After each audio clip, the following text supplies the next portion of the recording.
අයිබෝවන් සුබ සන්ධ්‍යාවක් අපි සූදානම් වෙන්නේ සෙනසුරාදා සිත්නේ තසපුව වැඩසටහන ආරම්භ කරන්නට. අදත් ගෞරව නමස්කාර පූරකව සෙනසුරාදා සිත්නේ තසපුවට ආරාධනා කළා උඩුගම්පල හෙන්ඩිමහර ගම්පහ බවුන් පැලැස්ස නිර්මාතෘන් වහන්සේ පූජනීය වල්පොල ගෞතම ස්වාමීන් වහන්සේට. උන්වහන්සේ වැඩම කොට සිටින මොහොත සෙනසුරාදා සිත්නේ තසපුවේ ධර්මානුශාසනාව පැවැත්වීමට අපේ ස්වාමීන් වහන්සේට ආරාධනා කරනවා. අවසරයි ස්වාමීන් වහන්සේ. සාදු සාදු සාදු. සමන්ත චක්කවාලේසු අත්‍රා ගච්ඡන්තු දේවතා සද්ධම්මං මුනි රාජස්ස සුනන්තු සග්ග මොක්ඛදං ධම්මස්සවන කාලෝ අයං භදන්තා ධම්මස්සවන කාලෝ අයං භදන්තා ධම්මස්සවන කාලෝ අයං භදන්තා. නමෝ තස්ස භගවතෝ අරහතෝ සම්මා සම්බුද්දස්ස නමෝ තස්ස භගවතෝ අරහතෝ සම්මා සම්බුද්දස්ස නමෝ තස්ස භගවතෝ අරහතෝ සම්මා සම්බුද්දස්ස. සාදු සාදු සාදු. ගරුතර මහා සංඝරත්නයන් අවසරයි ශ්‍රද්ධාවන්ත පින්වත්නි, අද සෙනසුරාදා සිත්නේ තසපුවට ඉතාම ශ්‍රද්ධාවෙන් දායකත්වයෙන් එකතු වෙනවා අපේ පින්වත් net FM ආයතනයේ සභාපතිතුමන් කල්යාණ මිත්‍ර නිහාල් සෙනවිරත්න ඇපා අපේ සභාපතිතුමන් ඇතුළු දූදරුවන් විසින් අද දවසේ දායකත්වයට එකතු වෙන්නේ. නාවල කොස්සත්ත විසු විශ්‍රාමලත් DW සෙනවිරත්න ඇපා පියාණන්ගේ 37 වෙනි ගුණානුස්මරණය වෙනුවෙනුයි එතුමා පින් ප්‍රාර්ථනා කරමින් අද දේශනාවේ දායකත්වය ලබාගෙන කටයුතු කරන්නේ. අපේ සභාපතිතුමන්ගේ සහ ඒ සියලුම පවුලේ පින්නතුන්ගේ සත් ප්‍රාර්ථනා සඵල වෙන්නට කියලා මෙත්සිතින් ආශිර්වාද කරනවා. පින්වත්නි, අපිට පළමු පැයට නියමිත මේ උතුම් ධර්මානුශාසනාව සඳහා අද මාතෘකා කරන්නට කියලා හිතුණා. සීදෙවි නසා ගන්න කෙනෙක් ඒ තුල මොන විදිහටද පව් රැස් කරගන්නේ? සීදෙවි නසා ගැනීම පවක්ද? කොහොමද මේ ගැන ධර්මයේ තුලින් අපිට තේරුම් ගන්න තියෙන්නේ? මෙන්න මේ මාතෘකාවයි අද දේශනාවේ මාතෘකාව වෙන්නේ. අපි පින්වත්නි, සාමාන්‍යයෙන් මේ සීදෙවි නසා ගැනීම ගැන සමාජයේ පොදුවේ බැලුවොත් සමාජය අනුමත කරන්නේ නැහැ. සමාජය මේක පිළිකුල් කරනවා. සමහරලාට අපි දකිනවා සීදෙවි නසාගත් කෙනෙකුගේ ඒ මරණය ගැන සමාජ ජාලවල අදහස් දක්වද්දී බොහෝ තරුණ තරුණියෝ බැනලා තියෙනවා මේ සීදෙවි නසාගත්ත කෙනාට. මහා මෝඩෙක්, මෝඩ තීරණයක් ගත්තේ. අම්මලා තාත්තලා කොච්චර දුක් විඳිනවද මේකෙන්? ඒ වගේ සමහරලාවට අර මිනිස්සයාට මැරිත් සීදෙවි නසාගත්ත කෙනාට අනුකම්පා කරනවත් හරි අඩුයි. එච්චරටම ඒ ගත්ත මෝඩ තීරණය පිළිබඳ සමාජය හරි පිළිකුල් කරනවා. එච්චරටම සීදෙවි නසා ගන්නවා කියන එක සමාජය විසින් අනුමත කරන්නේ නැහැ පින්වත්. හැබැයි ඔබ හිතන්න, මේ සීදෙවි නසා ගැනීම වලට විරුද්ධව හිතන අය පවා සීදෙවි නසා ගන්න මානසිකත්වයක් ආපු තැනකදී ඒ කෙනා සීදෙවි නසා ගන්නේ ජීවිතේ Tamanට ඕනෑම දෙයක් අතාරින්න පුළුවන් මානසිකත්වයක. ඒ වෙලාවට එයාට කරන්නේ මොකද්ද, කියන්නේ මොකද්ද කිසි දෙයක් තේරෙන්නේ නැහැ. එච්චරටම මානසිකත්වයේ තෙන්ට වැටිලා. අපි සමහර වෙලාවට මේ ලෝකේ ජීවත් වෙන්න මිනිස්සු ප්‍රිය කරනවා වගේම සමහර මිනිස්සු ඉන්නවා පින්වත්නි, මැරෙන්නත් ආසාව තියෙන. ඔය සිග්මන්ඩ් ෆ්‍රොයිඩ් කියලා කියන මේ ප්‍රසිද්ධ දාර්ශනිකයා බටහිර ඔය විවිධ මත දරන අය අතරේ සිග්මන්ඩ් මහත්තයත් අදහස් දක්වපු තැනක තියෙනවා ජීවත් වෙන්න පුද්ගලයන්ට ආසාව වගේම ජීවිතේ නැති කරගන්න ආසාව කියලා ආසාවකුත් වෙනවා කියලා. එතකොට ඒ ආසාව ආවට පස්සේ ඔහු විවිධ උපක්‍රම ඒ වෙනුවෙන් අත්හදා බලනවා කියලා. ඔබට මතකයි පහුගිය දවස්වලත් එක්තරා පොලිස් නිලධාරියෙක් තමන්ගේ පෙම්වතියත් ඝාතනය කරගෙන ඔහුත් සියදිවි නසා ගත්තා. මේ වගේ සියදිවි නසා ගැනීම විටින් විට අපිට ප්‍රවෘත්ති විදිහට සමාජය අහන්න ලැබෙනවා. පින්වත්නි, ඔබ ඔය වර්ෂය තුල ඇහෙන මුළු සියදිවි නසා ගැනීම සමහර විට 50කටත් අඩුවෙන් අහනවා ඇත්තේ. සමහරට අවුරුද්දෙම මතක ටික ඔබ බැලුවොත් එහෙම 11ක් 22ක් මේ වගේ ගානක් තියෙයි. මම මේ 10 නොකිය 11 කියලා ගත්ත හේතුවක් නිසා. ඔබ විශ්වාස කරනවද පින්වත්නි, අවුරුද්දකට 11ක් විතර අපිට ආරංචි වුණාට සියදිවි නසා ගන්න ප්‍රවෘත්ති 11ක් හොයිට ආසන්න ප්‍රවෘත්ති ප්‍රමාණයක් අපිට ප්‍රබලව ආරංචි වුණාට ඔබ විශ්වාස කරනවද මේ රටේ එක දවසකට සියදිවි නසා ගැනීම 11ක් 12ක් සිද්ධ වෙනවා කිව්වොත් එක දවසකට? පින්වත්නි, හිතන්නවත් බෑ ඔබට එක දවසක් ඇතුලේ 11 දෙනෙක් විතර සියදිවි නසා ගන්න තරමට මේ සියදිවි නසා ගැනීම විශාල ප්‍රමාණයක් සිද්ධ වෙනවා කියන එක ඔබට හොයලා බැලුවොත් දැනගන්න ලැබේ. ඒ කියන්නේ එක අවුරුද්දකට 4000 පනිනෝ සියදිවි නසා ගැනීම ප්‍රමාණය එක වර්ෂයකට. එතන මේ 4000 පනිනව නම් 365න් බෙදලා බලන්න ඔබ. අපිට මේ බුදුරජාණන් වහන්සේගේ ධර්මයේ මෙච්චර ඇහෙන රටක මිනිස්සු ජීවිතය ගැන කලකිරිලා ජීවිතය අතහැරලා යන්න සියදිවි නසා ගන්න හේතු ඕන තරම් නැතුව නෙමෙයි කියන එක ඔබ දන්නවා. ධර්මයේ ඇහුණට මිනිස්සුන්ට තියෙන ප්‍රශ්න විසඳ ගන්න ඔවුන්ගේ මනස හැදිලා නැහැ. ඔවුන් පින්වත්නි, ඒ ධර්මයේ කොච්චර ඇහුණත් ඒ ධර්මයේ තුල හිත පුහුණු කරලා නැහැ. හිත පුලුල් කරලා නැහැ. ප්‍රඥාව වඩලා නැහැ. මේ නිසා තමන්ගේ ජීවිතයේ ධර්මයේ ඔස්සේ දකින්න ඔවුන්ට අවබෝධයක් නැහැ. විශේෂයෙන්ම ඔබ දන්නවද වැඩිපුර ධර්මය අහන්නේ කාන්තාව. ධර්මයට වැඩි නැඹුරුවක් තියෙන්නේ සාපේක්ෂව කාන්තාව. එතකොට සියදිවි නසා ගැනීම තුළ මේ රටේ වැඩිම සියදිවි නසා ගැනීම සිද්ධ වෙන්නේ කාන්තාව අතරින් නෙමෙයි පින්වත්නි, පුරුෂයෝ අතරින්. ඒක හරියට බැලුවොත් එහෙම ප්‍රතිශතයක් විදියට මේ භාගයකට කිට්ටු ප්‍රමාණයකින් නෙමෙයි මේක වෙනස් වෙන්නේ. 20%කටත් අඩුයි කාන්තාවන්ගේ සියදිවි නසා ගැනීම. පුරුෂයෝ තමයි 80%කටත් වඩා සියදිවි නසා ගන්න. ඇයි ඒකට හේතුව? පින්වත්නි, අපි සමහර වෙලාවට හොයලා බැලුවොත් මේ රටේ සිද්ධ වෙන සියදිවි නසා ගැනීම විතරක් නෙමෙයි, ලෝකේ පුරාම සිද්ධ වෙන විවිධ සියදිවි නසා ගැනීම් වලින් විශේෂයෙන්ම ජපානයේ අංක 1ට ඉන්නවා. ඒ වගේ ආසියාතික රටවල් කිහිපයක් තියෙනවා ලෝකේ වැඩිම සියදිවි නසා ගැනීම් වලට නම් දරන රටවල්. මේ ලෝකෙම වැඩිම සියදිවි නසා ගැනීම් තියෙනම ආසියාවේ. හැබැයි මේ ධර්මයේ වැඩිපුර ඇහෙන්නේ ආසියාතික රටවල් අතරේ. අපිට ධර්මය ඇහුණ අය, ඒ නිසා මේ මිනිස්සුන්ගේ මනස හැදිලා කියන එක විශ්වාස කරන්න අමාරුයි. මේ ධර්මය අවබෝධය පිණිස ගන්න ඊටාම සුළු පිරිසයි. ඒක ඉතින් පුදුමයට ලක් කරන්න දෙයක් නෙමෙයි.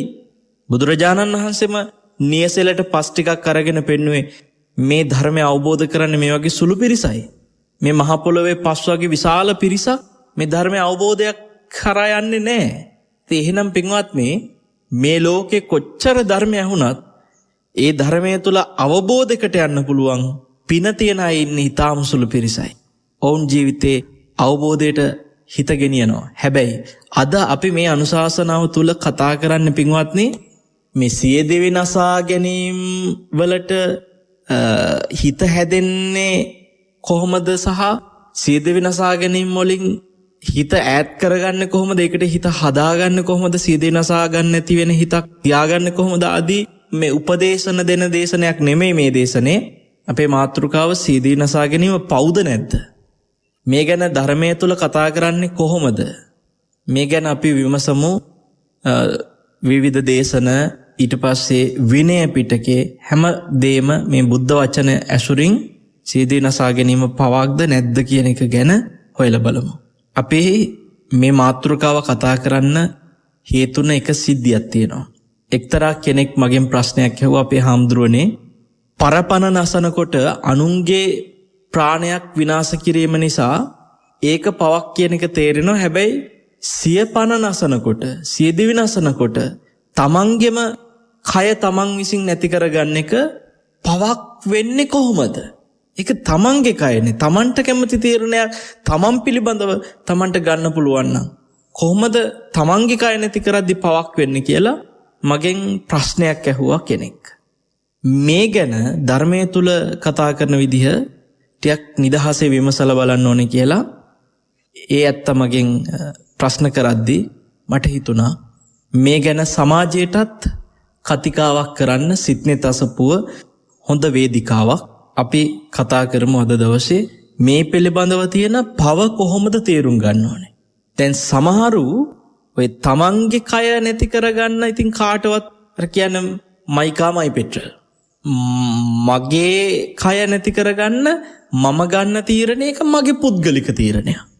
ඒක කාටවත් අදාළ වෙන්න බෑ. එහෙම හිතන ලෝකික මේ තමන්ගේ කය නැති කර ගැනීම සම්බන්ධව තවත් සාධාරණීකරණය කරගන්න පින්වත්නි සමහරලාට ත්‍රිපිටකයේ කරුණුත් අරගන්න අවස්ථා නැතුව නෙමේ.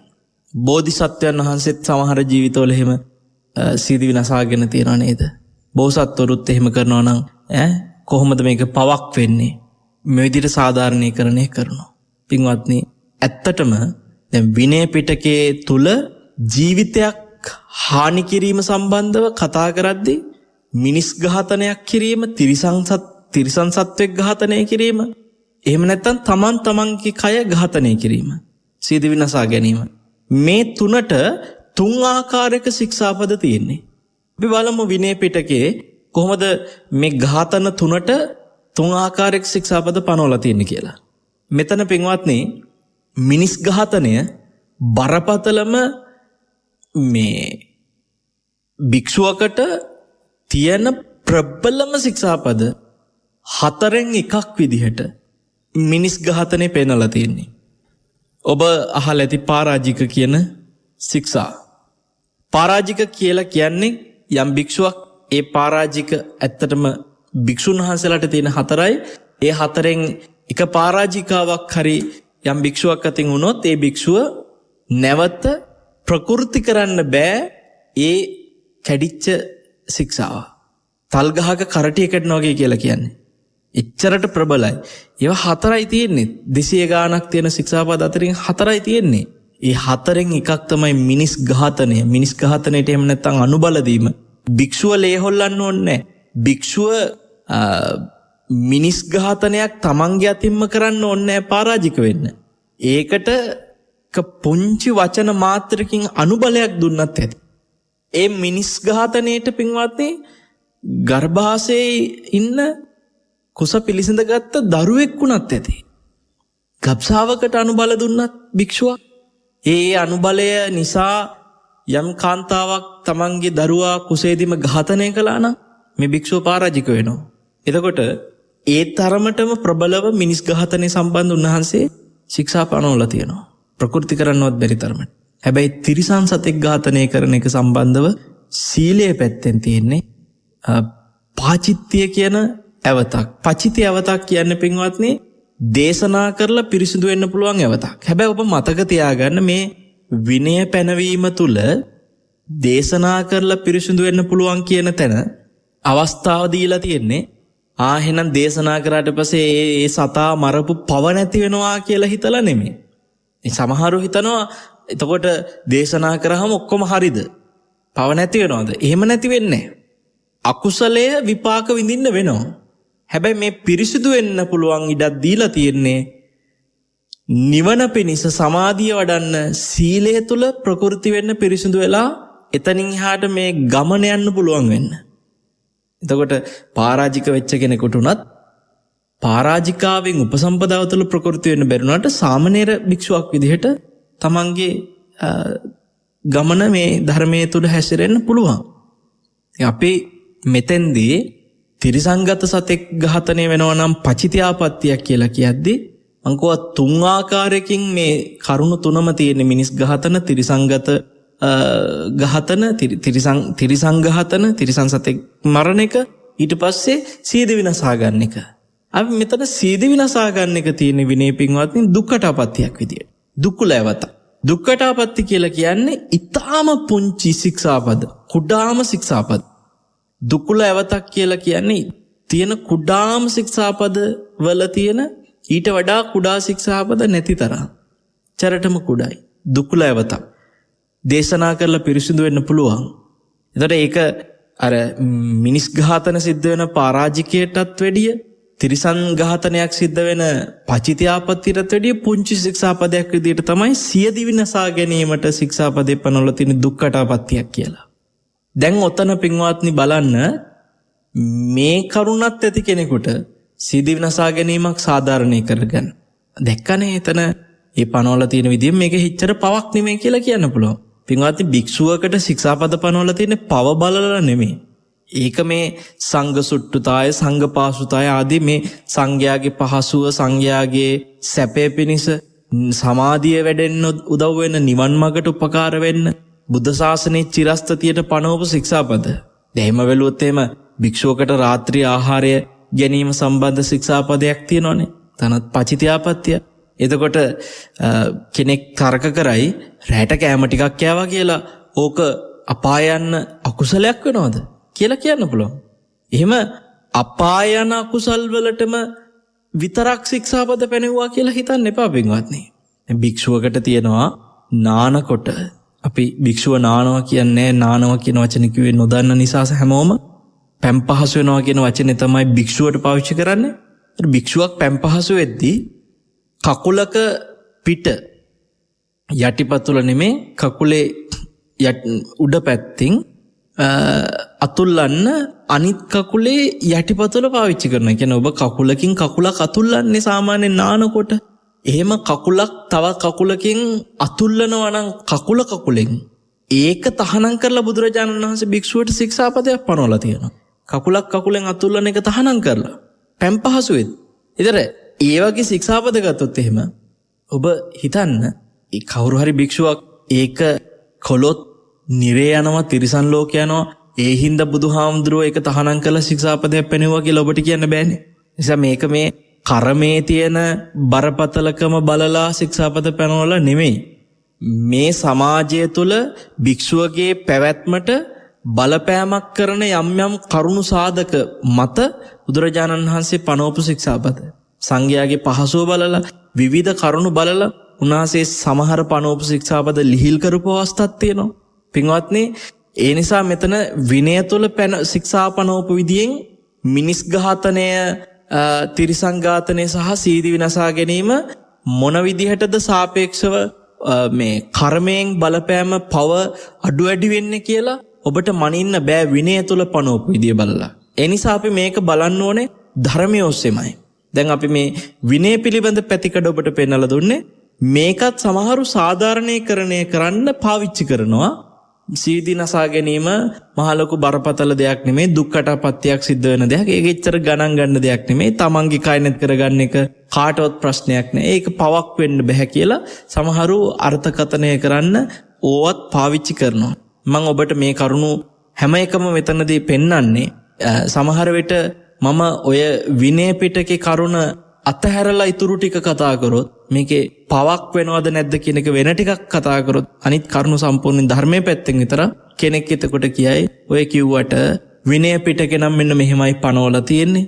එහෙම බැලුවම සීදී නසා ගන්න එක දුකටපත්තියක් වගේ ඊටාම පොඩි දෙයක් විදිහට කියලා තියෙන්නේ. ඒක එච්චර ගණන් ගන්න දෙයක් නෙමෙයි කියලා කියන්න පුළුවන්. නමුත් අපි ඒ කරුණත් ඔබට පෙන්වුවේ කර්මය පිළිබඳව පව කියන එක සම්බන්ධව විනය පැනවීමෙන් හොයන්න බෑ පින්වත්නි.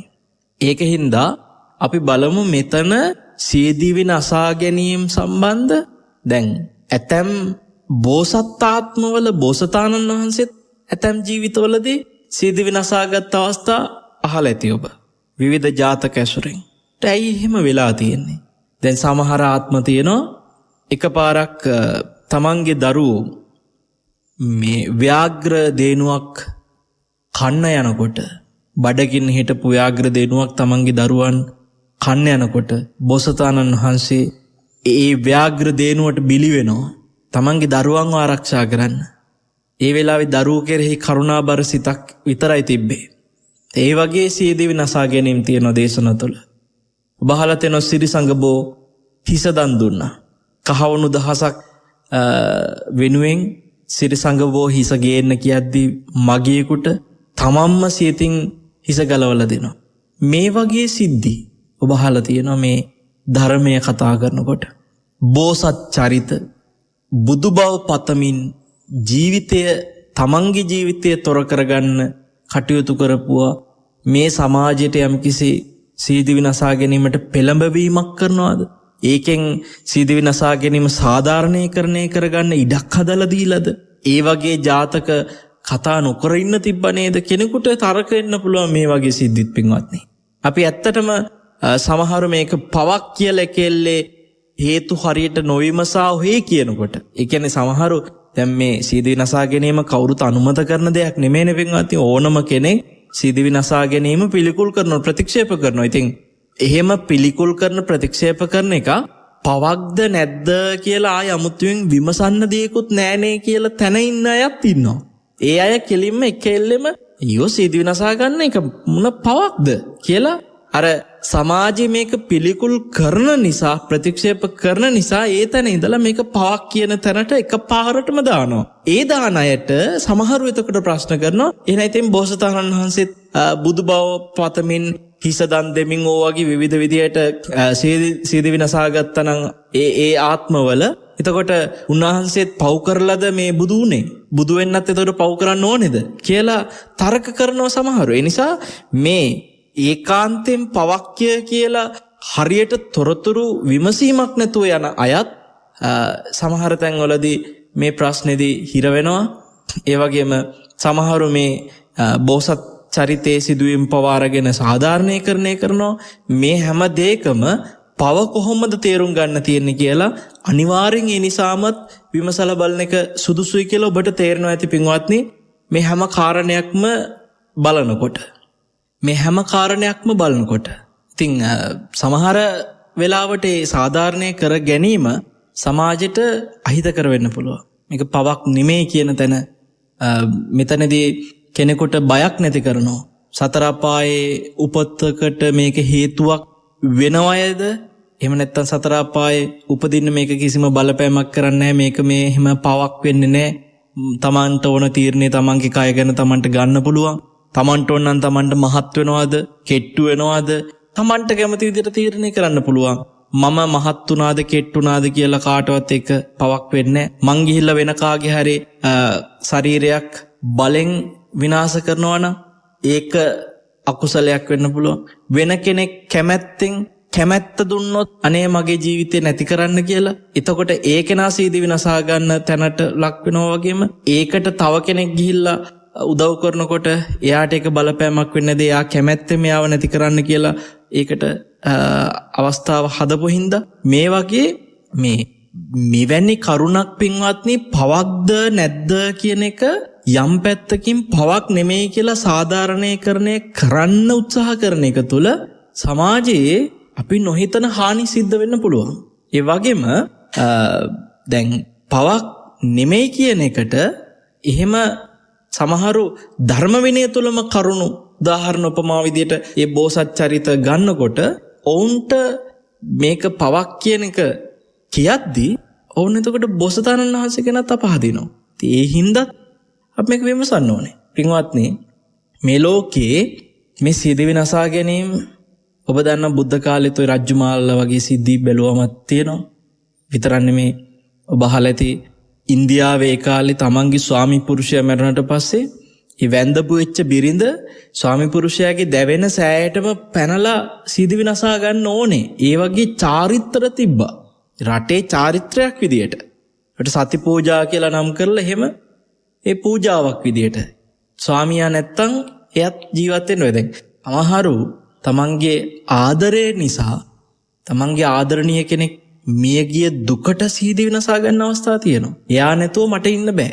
හැබැයි පින්වත්නි බලෙන් සමාජයට නීතියක් විදියට තමන්ගේ මිනිස්සයා මැරුණා නම් වැඳපු වෙච්ච ගැහණියත් ඒ දරසෑයට පැනලා මැරෙන්න ඕනේ, සීදිවි නසා ගන්න ඕනේ අයත් කියලා ඒ සමාජය තුල දාලා තියෙන නීතිය නිසා සීදිවි නසා ගන්න ඕනකමක් නැතුව හිටපු අයටත් සීදිවි නසා ගන්න සිද්ධ වෙච්ච සිද්ධිත් එදා බුද්ධ කාලේ තිබ්බා. ඉතින් මේ වගේ බුද්ධ කාලේ පවා සීදිවි නසා ගන්න විවිධ බලපෑම් කරපු සිදුවීම් අතරේ බුදුරජාණන් වහන්සේගේ අනුශාසනාව තුළ කොහොමද මේ සීදිවි නසා ගැනීම සම්බන්ධ කතා කරන්නේ? පින්වත්නි, අපි බුදුරජාණන් වහන්සේගේ ජීවිතය තුළ උන්වහන්සේ කියන්නේ බුද්ධ කාලේ උන්වහන්සේ ජීවත්ව වැඩ හිටපු කාලය තුළ සමහර ස්වාමින් වහන්සේලා සීදිවි නසාගත් සිදුවීමුත් ඔබ අහලා ඇති. හොඳට ධර්මය අහලා තියෙනවා. විශේෂයෙන් මේ අතරේ ප්‍රබලම සිද්ධියක් තමයි ගෝධික කියන ස්වාමින් වහන්සේ සීදිවි නසාගත්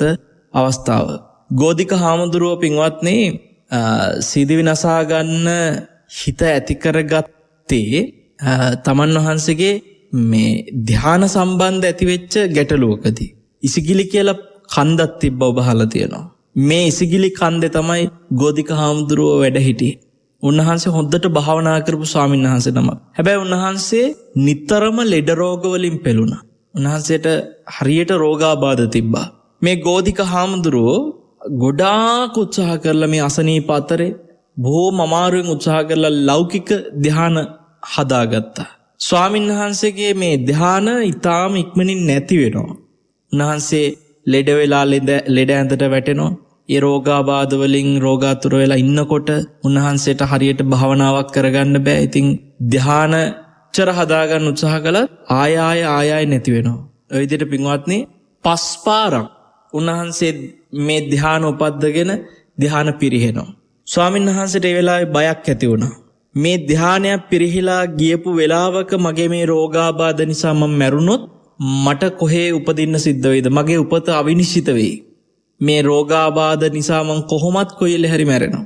ඒ නිසා මේ රෝගාබාධ තියෙන වෙලාවේ ධ්‍යානසිතක් නැති වෙලාවක මැරෙනවට වඩා ධ්‍යානසිත තියෙන වෙලාවේ දැන් කොහොමත් ලෙඩේ හින්දා මැරෙන එක මැරෙන හින්දා ධ්‍යානසිතක් කොයි වෙලේ හරි ඉපදිච්ච වෙලාවේ මම කොහොම හරි මගේ මරණය ඇති වුණොත් මට අඩුතරමේ බ්‍රහ්ම ලෝකයකට හරි ගිහිල්ලා මේ ධර්මයේ හැසිරෙන්න පුළුවන්. උන්වහන්සේට තිබ්බේ පොඩි සාධාරණේ කරන්න පුළුවන් ප්‍රශ්නයක්. ඒ කියන්නේ උන්වහන්සේ හිතුවා මේ රෝගාබාධත් එක්ක ධ්‍යාන නැති වෙලාවේ මැරිලා බැරිලා හරි දුගතියක ගියොත් තිරිසන් ලෝකයක ගියොත් මට එතකොට ධර්මය මෙතනින් එහාට ධර්මයේ හැසිරෙන්න මේ ආර්ය අෂ්ටාංගික මාර්ගය වඩන්නවත් මට බැරි වෙනවා. මට අවස්ථාව අහිමි වෙනවා. ඒ නිසා ධ්‍යානසිතකදී මම මැරුණොත් මට බඹලව හරි මේ ධර්මාවබෝධයට යන්න අවස්ථාවක් හදාගත්ත හැකි සුගතිය උපදින්න පුළුවන් කියලා උන්වහන්සේ නැවතත් ධ්‍යානසිතකට හිතපත් කරගත්තට පස්සේ උන්වහන්සේ ඒ ධ්‍යාන පිරිහෙන්නට පෙර තීරණයක් ගන්නවා. දැන් ඉක්මනින්ම මගේ ජීවිතේ තොර කර ගන්න ඕනේ. පින්වත්නි, හරි සංවේදී ඒ සිද්ධිය ගෝධික ස්වාමීන් වහන්සේගේ සීදිවි නසා ගැනීම සම්බන්ධව ඒ වෙලාවේ මාරයා දකිනවා. මාරයා හිතුවා ධ්‍යානසිතක් එක්ක මේ හාමුදුරුවෝ සීදිවි නසා ගන්න ගිහිල්ලා මාර්ගඵල ලබයිද දන්නේත් නැහැ. ඒ නිසා මාරයාට මේක වළක්වන්න ඕනකමට බුදුරජාණන් වහන්සේට මේ වගේ දෙයක් වෙනවයි කියලා දැනුවත් කරන්නෙම මාරයා. පින්වත්නි, ගෝධික ස්වාමීන් වහන්සේ මේ ධ්‍යානය ඉක්මනින් පිරිහෙයි කියලා උන්වහන්සේ වැඩි වෙලාවක් ගන්න නැතුව බොහොම ඉක්මනින් මේ තමන්ගේ ගෙල සිඳ ගන්නවා. භික්ෂුවක් විදිහට මේ ගෙල සිඳගත්තේ ලෝකේ මොන හරි දේවල් අහිමි වීම නිසා ආමිස කාමය මුල් කරගත්ත හැඟීම් වලින් කෙලෙස් ඉස්මතු වෙච්ච අරමුණු වලින් නෙමෙයි පින්වත්. උන්වහන්සේට තිබේ හරි අමෝතු පිවිතුරු අරමුණක්. එතකොට මේ සීදිවි නසාගත් තැන උන්වහන්සේට මේ ගෙල සිඳගන්න වෙලාවේ දරුණු වේදනාවක් ඇති වුණා. පොඩි වේදනාවක් නෙමෙයිනේ පින්වත්නි, මේ බෙල්ල කපා ගන්නකොට තමන් විඳින වේදනාව. එතකොට තමන්ට මේ වෙලාවේ මේ විදිහට ගෙල සිඳ ගන්නකොට එන වේදනාව සම්බන්ධව ඒ වෙලාවේ උන්වහන්සේ විදර්ශනා කරන්න පටන් ගත්තා. ඒ කියන්නේ දැන් බෙල්ලට තියලා දැලිපිහිය උන්වහන්සේ ඒ දැලිපිහිය අදිමින් බෙල්ල ටික ටික කපා ගන්නකොට වේදනාව එන්න පටන් ගනිදී ඔබ මේ හැම කැපෙන්න පටන් ගන්න තැන ඉඳලම ලේ ගලමින් දරුණු වේදනාවක් එනවනේ. එතන ඉඳලම උන්වහන්සේ විදර්ශනාවෙන් වේදනානුපස්සනාව වඩමින් නුවණින් දකින්න පටන් ගත්තා. වේදනාව අරමුණු කළා ධර්මයට අවබෝධයේ ප්‍රඥාව වැඩෙන නිමිත්තක් විදියට. මේ වේදනාව ඒ විදිහට අරමුණු කරගෙන උන්වහන්සේ වේදනානුපස්සනාවෙන් ටිකින් ටික දැන් ගෙලසිඳ ගන්නවා.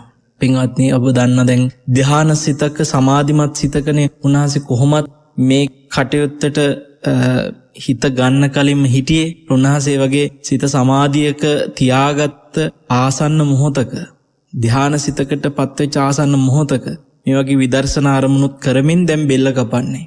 බෙල්ල කපමින් උන්වහන්සේගේ ප්‍රාණය නිරුද්ධ වෙන මොහොතෙම උන්වහන්සේගේ ජීවිතයේ අවසන් හුස්ම හෙළන මොහොතෙම උන්වහන්සේ අරහත්වයට පත් වෙනවා.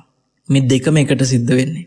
එතකොට දැන් අපි හිතමු විඥානේ බැහැරවීමයි අරහත්වයට පත්වීමයි කියන දෙක එකට සිද්ධ වෙච්ච නිසා මායයත් හොල්මන් වෙනවා එතෙන්දී. මායයට ප්‍රශ්නයක් වුණා කොහෙද ඉපදුනේ? මායය හොයනවා ඉපදිච්ච තැන. බුදුරජාණන් වහන්සේ සංඝයාට කියනවා මායය අතරමං වුණා එතෙන්දී.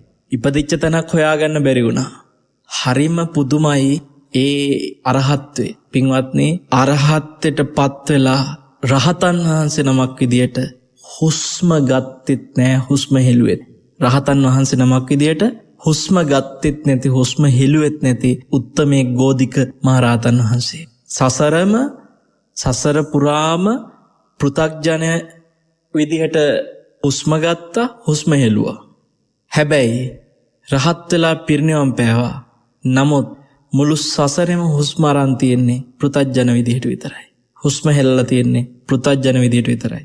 රහතන් වහන්සේ නමක් විදිහට හුස්ම ආශ්වාස කරලත් නැහැ ප්‍රශ්වාස කරලත් නැහැ. හැබැයි පුදුමයි පිරිනිවන් පාලා. ඒක හරි පුදුම අවස්ථාවක්. දැන් සියදිවි නසා ගැනීම තුළ ඒකාන්තයෙන් පවක් වෙනවා නම් දැන් මෙතන උන්වහන්සේ දැලිපිහියෙන් චේතනාත්මකව මේ ගෙල සිඳිනවා. ඒ සිඳින තැන එතකොට උන්වහන්සේ පවක් කරනවා. මේක ඒකාන්ත පවක් නම්. එතකොට ගෙල සිඳිනකොට එතන පවක් වෙද්දී පව් කර ඉන්න කෙනෙක් කොහොමද රහත් වෙන්නේ? පවකුත් කර. මොකද ඒ වෙලාවේ සියදිවි හානි කර ගැනීමත් සිදු වෙලා ඒකේ චේතනාව තියෙනවා උත්සාහය තියෙනවා ක්‍රියාත්මකත් වුණා. ප්‍රාණයත් නිරුද්ධ වෙන තැනමයි රහත් වෙන්නේ. එතකොට ප්‍රාණය නිරුද්ධ වීම තුලම ඒ පවක් නම් ඒ පව කරගෙන ඉවරයි. එතකොට ඒ පව කරන ගමන් පාපී ක්‍රියාවක් කරන අතරේ කොහොමද පින්වත්නි රහත් වෙන්න පුළුවන්ද පව් කර? මෙන්න මේ සිද්ධිය මේ ඉසිගිලි පර්වතයේදී ගෝධික මහරහතන් වහන්සේ මේ විදියට සීදිවි නසා ගනිමින් රහත් වෙච්ච සිදුවීම හරිම කෙනෙකුට මේක පවද්ද කියලා සොයනකොට ලොකු ප්‍රශ්නාර්ථයක් ඇති කරන්න තරම් හේතුවක් වෙයි.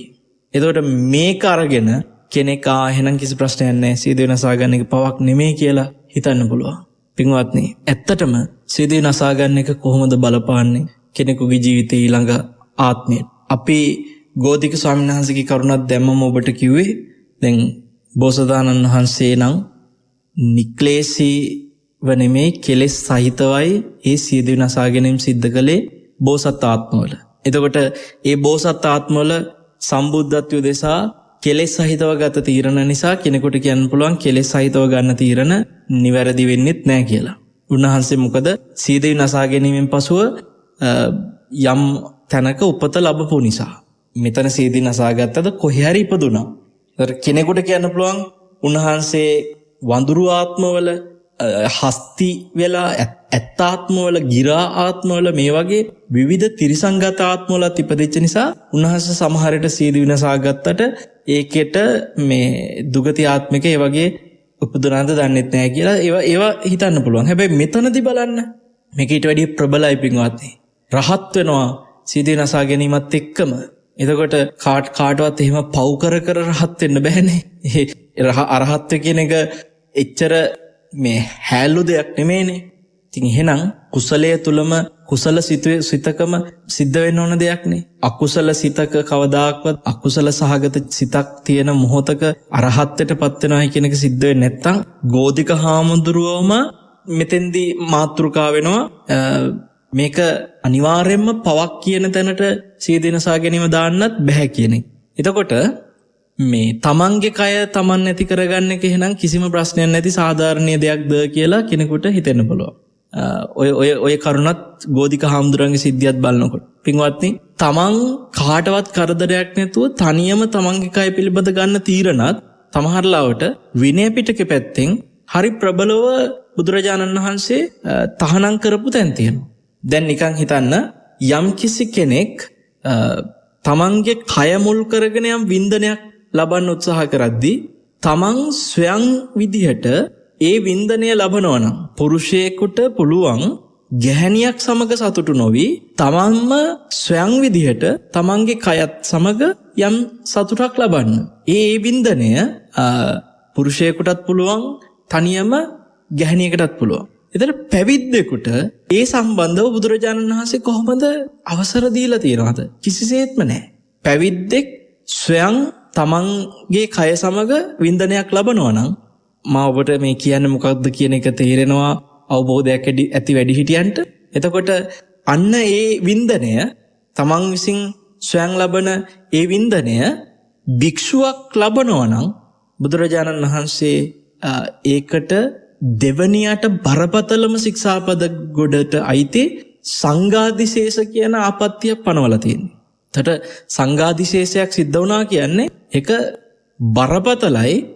එතකොට පින්වත්නි ඒකට යම් ඒක හංගගෙන ඒ දේ කරලා හංගගෙන හිටපු මුළු කාලෙම භික්ෂුවට පනවපු දඬුවම් ක්‍රමක් තියෙනවා. එච්චරට මේක ප්‍රබලයි. එතකොට ඔබ හිතන්න තමන් තනියෙන් කුටියකට වෙලා කාමරයකට වෙලා කාටවත් පේන්නේ නැතුව කාටවත් කරදරයක් නැතුව කාටවත් හිංසාවක් නැතුව තමන් තනියම තමන්ගේ කයින් ස්වයං විදිහට එවැනි වින්දනයක් විඳින එක බරපතල දෙවනි ගණයේ ශික්ෂාපදයක් විදිහට බුදුරජාණන් වහන්සේ තහනම් කරලා පනවනවා නම් එහෙනම් ඔබට එතෙන්දි දැන් හිතන්න සිද්ධ වෙනවා පින්වත්නි තමන්ගේ කය සම්බන්ධ තමන් තීරණ ගැනීමත් එහෙම නිකම් මේ සරල දෙයක්ුත් නෙමෙයි කියන එක. හරිද? ඒ නිසා තමන්ගේ කය තමන්ට ඕන විදිහට තීරණයක් කරන් ඝාතනය කරන්න තමන්ට අයිතියක් තියෙනවායි කියන මතය ඔබට ඉවත් කරගන්න සිද්ධ වෙනවා. එතකොට මෙතනදී මේක සුදුසුද නැද්ද කියන එක බලද්දී සාවද්දි විදිහට සීදී නසා ගැනීම සහ නිර්වද්දි විදිහට සීදී නසා ගැනීම කියලා කොටස් දෙකකට මේ ධර්මය තුල පේන සියලු සීදී නසා ගැනීම වෙන් කරන්න සිද්ධ වෙනවා. කොටස් දෙකකට. සාවද්දි කියන්නේ වැරදි සහිත සීදී විනාශා ගැනීම. වැරදි සීදී විනාශා ගැනීම. නිර්වද්දි සීදී විනාශා ගැනීම කියන්නේ වරදක් නැති සීදී විනාශා ගැනීම. කොහොමද මේක වෙන් වෙන්නේ? වැරදි ඇති සහ වැරදි නැති. අපි පින්වත්නි යම් කිසි කෙනෙකුගේ ජීවිතයක් සියදි විනාශා ගන්න තැනටම එයාගේ මනස වැටෙන්න ගොඩක් වෙලාවට සමාජයේ කලකිරීම එකිනෙකා එක්ක තියෙන විරසක එපා වීම පීඩන නොඑක් දේ බලපාන. සමහරවිට තමන්ගේ ප්‍රේමවන්තයා වෙනත් ගැහණියක් කාන්තාවක් එක්ක සම්බන්ධයක් හදාගත්තා කියන එක ආරංචි වෙනකොට යම් තරුණියක් සියදිනසා ගන්නවා නම් ඇයට ඒ ආපු කලකිරීම තුළ නොතේරීම පින්වත්නි තමන්ගේ ස්වාමි පුරුෂයා එහෙම නැත්නම් තමන්ගේ පෙම්වතා සමග ඒ අනියම් සම්බන්ධය හදාගත්ත අනිත් පාර්ශවයේ ගැහණිය සම්බන්ධව ද්වේෂයක් තියෙනවා. ඒ වගේම තමන්ගේ පෙම්වතා හෝ ඒ සැමියා සම්බන්ධ ද්වේෂයක් තියෙනවා. සමාජය කෙරෙහි කලකිරීමක් තියෙනවා. සමහර වෙලාවට එවැනි අවස්ථාවක සියලුම පිරිමි වට එපා වෙලා තියෙන්නේ කියලා සියලු පිරිමින් කෙරෙහි කලකිරීමක් එනවා. අර ඒ වගේ කලකිරීම යට ද්වේෂයම මුල් කරගෙන බොහෝ සීදී විනාශා ගැනීම සිද්ධ වෙනවා. පින්වත්නි මෙතන තමන්ගේ කයද අනුන්ගේ කයද කය නෙමෙයි මෙතන බලන්න තියෙන කතාව. හිත මේ මනසේ තියෙන චේතනාව මොනවටද මුල් වෙලා තියෙන්නේ? අකුසල චේතනාවක් හිතෙන්න මුල් වුණා නම් ඒක ඒකාන්තයෙන්ම පවක් වෙනවා. දැන් බලන්න සමහර සිදුවීම් ගත්තොත් මම ගිහිල්ලා ආයුධයක් කරගෙන කාගේ හරි අතපය කැපුවොත් ඇඟ කැපුවොත් බඩ කැපුවොත් කාගේ හරි කොහේ හරි කෙනෙකුගේ ශරීරයේ තියුණු ආයුධයකින් මම කැපුවොත් එහෙම එතනදී අර පුද්ගලයාට වේදනාව ඇති කරලා මම එතෙන්දී එයාට හානියක් කිරීමත් එක්ක අකුසලයක් රැස් කරනවා. හැබැයි වෛද්‍යවරයෙකුත් තියුණු ආයුධයක් කරගෙන සැත්කමක් කරන අවස්ථාවකදී තව කෙනෙකුගේ ශරීරය කපනවා තියුණු ආයුධ වලින්. ලේ පිට වෙනවා. හැබැයි වෛද්‍යවරයා එතනදී ඒක කරන්නේ හානියක් කරන අදහසින් නෙමෙයි. තියෙන හානිය නැති කරන්න කියලා. තියෙන හානිය නැති කරන්න කියලා ආයුධයක් කරගෙන එහෙම තව කෙනෙකුගේ ශරීරයක් කපන තැන වෛද්‍යවරයාට අකුසලයක් රැස් වෙන්නේ නැහැ. මොකද ඒක මම එකයි කිව්වේ කය නෙමෙයි බලන්න ඕනේ, ක්‍රියාව නෙමෙයි බලන්න ඕනේ, චේතනාව. චේතනාව තුළ එතෙන්දි තනිකරම තිබුණේ අකුසලයක් ඇති වෙන චේතනාවක් නෙමෙයි වෛද්‍යවරයාට. වෛද්‍යවරයා තනිකරම කළේ හානිය නැති කරන්න කරන සත්ක්‍රියාවක් විදියට. එතකොට ඒ සත්කම සාර්ථකව කරාට පස්සේ ඒ වෛද්‍යවරයාට එතන කුසලයක් රැස් වෙන්නේ, අකුසලයක් නෙමෙයි. හරියට චේතනාව තිබ්බනම්. ඉතින් එහෙනම් පින්වත්නි මෙතන සීදී විනාශා ගැනීම කියන එකේදීත් කිසිසේත්ම චේතනාවේ පැත්ත මිසක් වෙන පැත්තක් බලන්න බෑ. ඇත්තටම මම මේ හරි බරපතල කාරණයක් කතා කරන්නේ. මොකද සමහරලාට මෙවැනි කරුණක් සමාජයේ කතා කරද්දී හරිම පරිස්සම් වෙන්න ඕනේ. මොකද සමහර මේවා වැරදියට තේරුම් අරගන්නවා. එතකොට මේ කාරණාව ඊටාම සියුම්ම බොහොම පරිස්සමට මමත් මේ කතා කරන්නේ. තේරුම් ගන්නට චේතනාවයි බලපාන්නේ. මම මෙතන දේශනාව තුළ මේ කතා කරන්නේ සීදී නසා ගන්න එක පවද්ද නැද්ද කියලා කියන හින්දා එකෙල්ලේ ඔබට කියනවා ඔබ සීදී නසා ගන්න සිතකදී හිතන්න ඒ සිත ඇති වෙන්න එතන චේතනාව බලපාලා තියෙන්නේ ලෝභය නම්, ద్వේෂය නම්, මෝහය නම් පින්වත්නි ඒකාන්තයෙන් මෙතන දුගතිගාමී වෙන්න සිද්ධ වෙන. ඉතිඋත්තක පාළියේ පෙන්නනවා මරණාසන්න මොහොතේ අකුසල සිතකින් මැරෙන කෙනා දුගතිය උපදිනවා. එහෙනම් පින්වත්නි සීදී විනාශා ගන්න කෙනෙක් දුගතියේ ඉපදුනා කියන්නේ එහෙනම් ඒ සීදී විනාශා ගැනීම තුළ අවසාන සිතුවිලි හටගෙන තියෙන අකුසල චේතනා. එතකොට මේ සමාජයේ දැන් තව කෙනෙක් ගැන ද්වේෂ සහගතව ඇතිවෙච්ච කලකිරීමකින් සීදී විනාශා ගනිද්දී එයා එතන මැරලා තියෙන්නේ ද්වේෂය නිසා. සමහරලාට මොන හරි දෙයක් බලාපොරොත්තුවෙන් ඉඳලා ඒ දේ නොලැබීම නිසා ලෝභ සහගතව මැරෙනවා. එහෙමත් තියෙනවා. දැන් හොඳට හිතන්න ගොවියෝ සීදී විනාශාගත් අවස්ථා අපිට ආරංචි වුණා මේ රටේ. තමන්ගේ අස්වැන්න එක්ක ගම් වතුරට මොන හරි ස්වභාවික විපතකට ලක් වෙලා විනාශ වෙලා ගිහිල්ලා අස්වැන්න. එතකොට මේ ගොවියන් ණය අරගෙන මේ විදිහට සෑහෙන මහන්සියෙන් කාලයක් තිස්සේ මාස ගාණක් කැපවීම කරලා ඒ සියල්ල එක දවසකින් වතුරේ ගියාට පස්සේ අර ණය ගෙවා ගන්න කොහොමද? හැමදේම ඔලුවට එනකොට ජීවිතේ මෙපා වෙනවා, කලකිරෙනවා, සීදී විනාශා ගන්නවා. දැන් ඔබට හිතෙන්දී ගොවියා සීදී විනාශා ගත්තේ ස්වාභාවික සිද්ධියක් හේතුවෙන් වැස්සට තමන්ගේ ගොයන් විනාශ වෙච්ච එක. එතකොට කවුරුත් ඇවිල්ලා කරපු දෙයක් නෙමෙයි. එන එතෙන්දී ගොවියාට කාගෙනවත් තරහක් තිබුණේ නැහැ. ඒ සිද්ධ වෙච්ච සිද්ධියේදී. එතකොට ද්වේෂෙ මුල් වෙලා නැහැ. නමුත් එතනදී ඒ කලකිරීම ඇති වෙන ලෝභය මුල් වුණා. එතන ඔබ හොඳට තේරුම් ගන්න කලකිරීමක් කියන එක එන්නෙම මේ නිබ්බිදාව කියන කලකිරීම නෙමෙයි, ධර්මයේ තුල ඇති වෙන කලකිරීම නෙමෙයි මං කියන්නේ. සාමාන්‍ය සමාජයේ මිනිස්සු ඒ කලකිරිලා මැරුණා කියන තැන කියන හැම කලකිරීමක්ම ඉපාවීමක් කියන එක, කලකිරීමක් කියන එක ඔක්කොම තියෙන්නේ පින්වත්නි ද්වේෂ මූලික සිත්තේ. දේශ මූලික. එතන ඒකේනා තමන්ගේ කය නැති කරගන්නකොට ඒ ගැටීමක්, ඒ කලකිරීම හෝ එපාවීම කියන එක තනිකර ගැටීමක් නිසා එතන ද්වේෂය නිසා කෙනෙක් ගැන ද්වේෂය ඇති කරගත්තද නැද්ද කියලා දාලා නැහැ. දැන් ඔබ හිතන්න මම කොහේ හරි ඇවිදගෙන යනකොට කකුලේ ගලක වැදිලා ඒ ගලේ වැදිච්ච කකුලේ ඇතිවෙච්ච වේදනාවත් එක්ක මට තරහක් ඇති වෙනවා. ඒ තරහ මේ කවුරුත් මුකුත් කරපු එකක් හින්දා එන තරහක් නෙමෙයි. කෙනෙක් එතන මූලික වෙන්න ඕනේ ඒ තරහට. එතකොට පින්වත්නි අපි මේ වගේ සමහර සිදුවීම් වල මේ රටේ සීදී විනාශා ගන්න ඕනම මේ කාරණයක් දිහා විමසලා බැලුවොත් එහෙම පේන්නේ එතන ගොඩක් වෙලාවට එක්ක රාග නිසා, එක්ක ද්වේෂ නිසා, එක්ක මෝහය නිසා තමයි මේ රටේ මේ හැම කෙනා මේ රටේ මේ ලෝකෙම කවුරුත් මේ සීදී විනාශා ගැනීම අපිට දකින්න ලැබෙන්නේ. තෝන් යන්නෙම දුගතිය. ඔවුන්ට සුගතියක් නැහැ. මේ සීදී විනාශා ගැනීම හැම එකක්ම සාවද්දි සීදී විනාශා ගැනීම ගොඩටයි අයිති වෙන්නේ පින්වත්නි. එතකොට දැන් සාවද්දේ නිර්වද්දේ කියලා මම කොටස් දෙකකට වෙන් කරද්දි මේ වැරදි සීදී විනාශා ගැනීම සහ නිවැරදි සීදී විනාශා ගැනීම මොනවද කියලා නිවැරදි සීදී විනාශා ගැනීම කියලා කියන එක එහෙම සාධාරණයක් කරලා කියන එකක් නෙමෙයි. මොනවද කියලා ඒක පෙන්වන්නම්. ඒ ගැන පින්වත්නි සමහර අවස්ථාවල මේ ලෝකයේ මේ ඇතැම් සාමාන්‍ය බටහිර මතධාරීන් විවිධ මතධාරණ ඇතැම් අය ඕක කතා කරනවා තව විදිවලට. අපේ සමහර ඔය බටහිර ඉන්න එවැනි වියතුන් යම් යම් සීදී විනාශා ගැනීම ගැන දරපු ඔවුන්ගේ මේ මත සීදී විනාශා ගැනීම වලට ඔවුන් දෙන විග්‍රහයන් ලෝකේ පිළිගත්ත මත බටහිර මිනිස්සු මේක හරි කියලා එහෙම තීරණ කරපු පිළිගත්ත මත ගැන හොයා බැලීමක් කළා.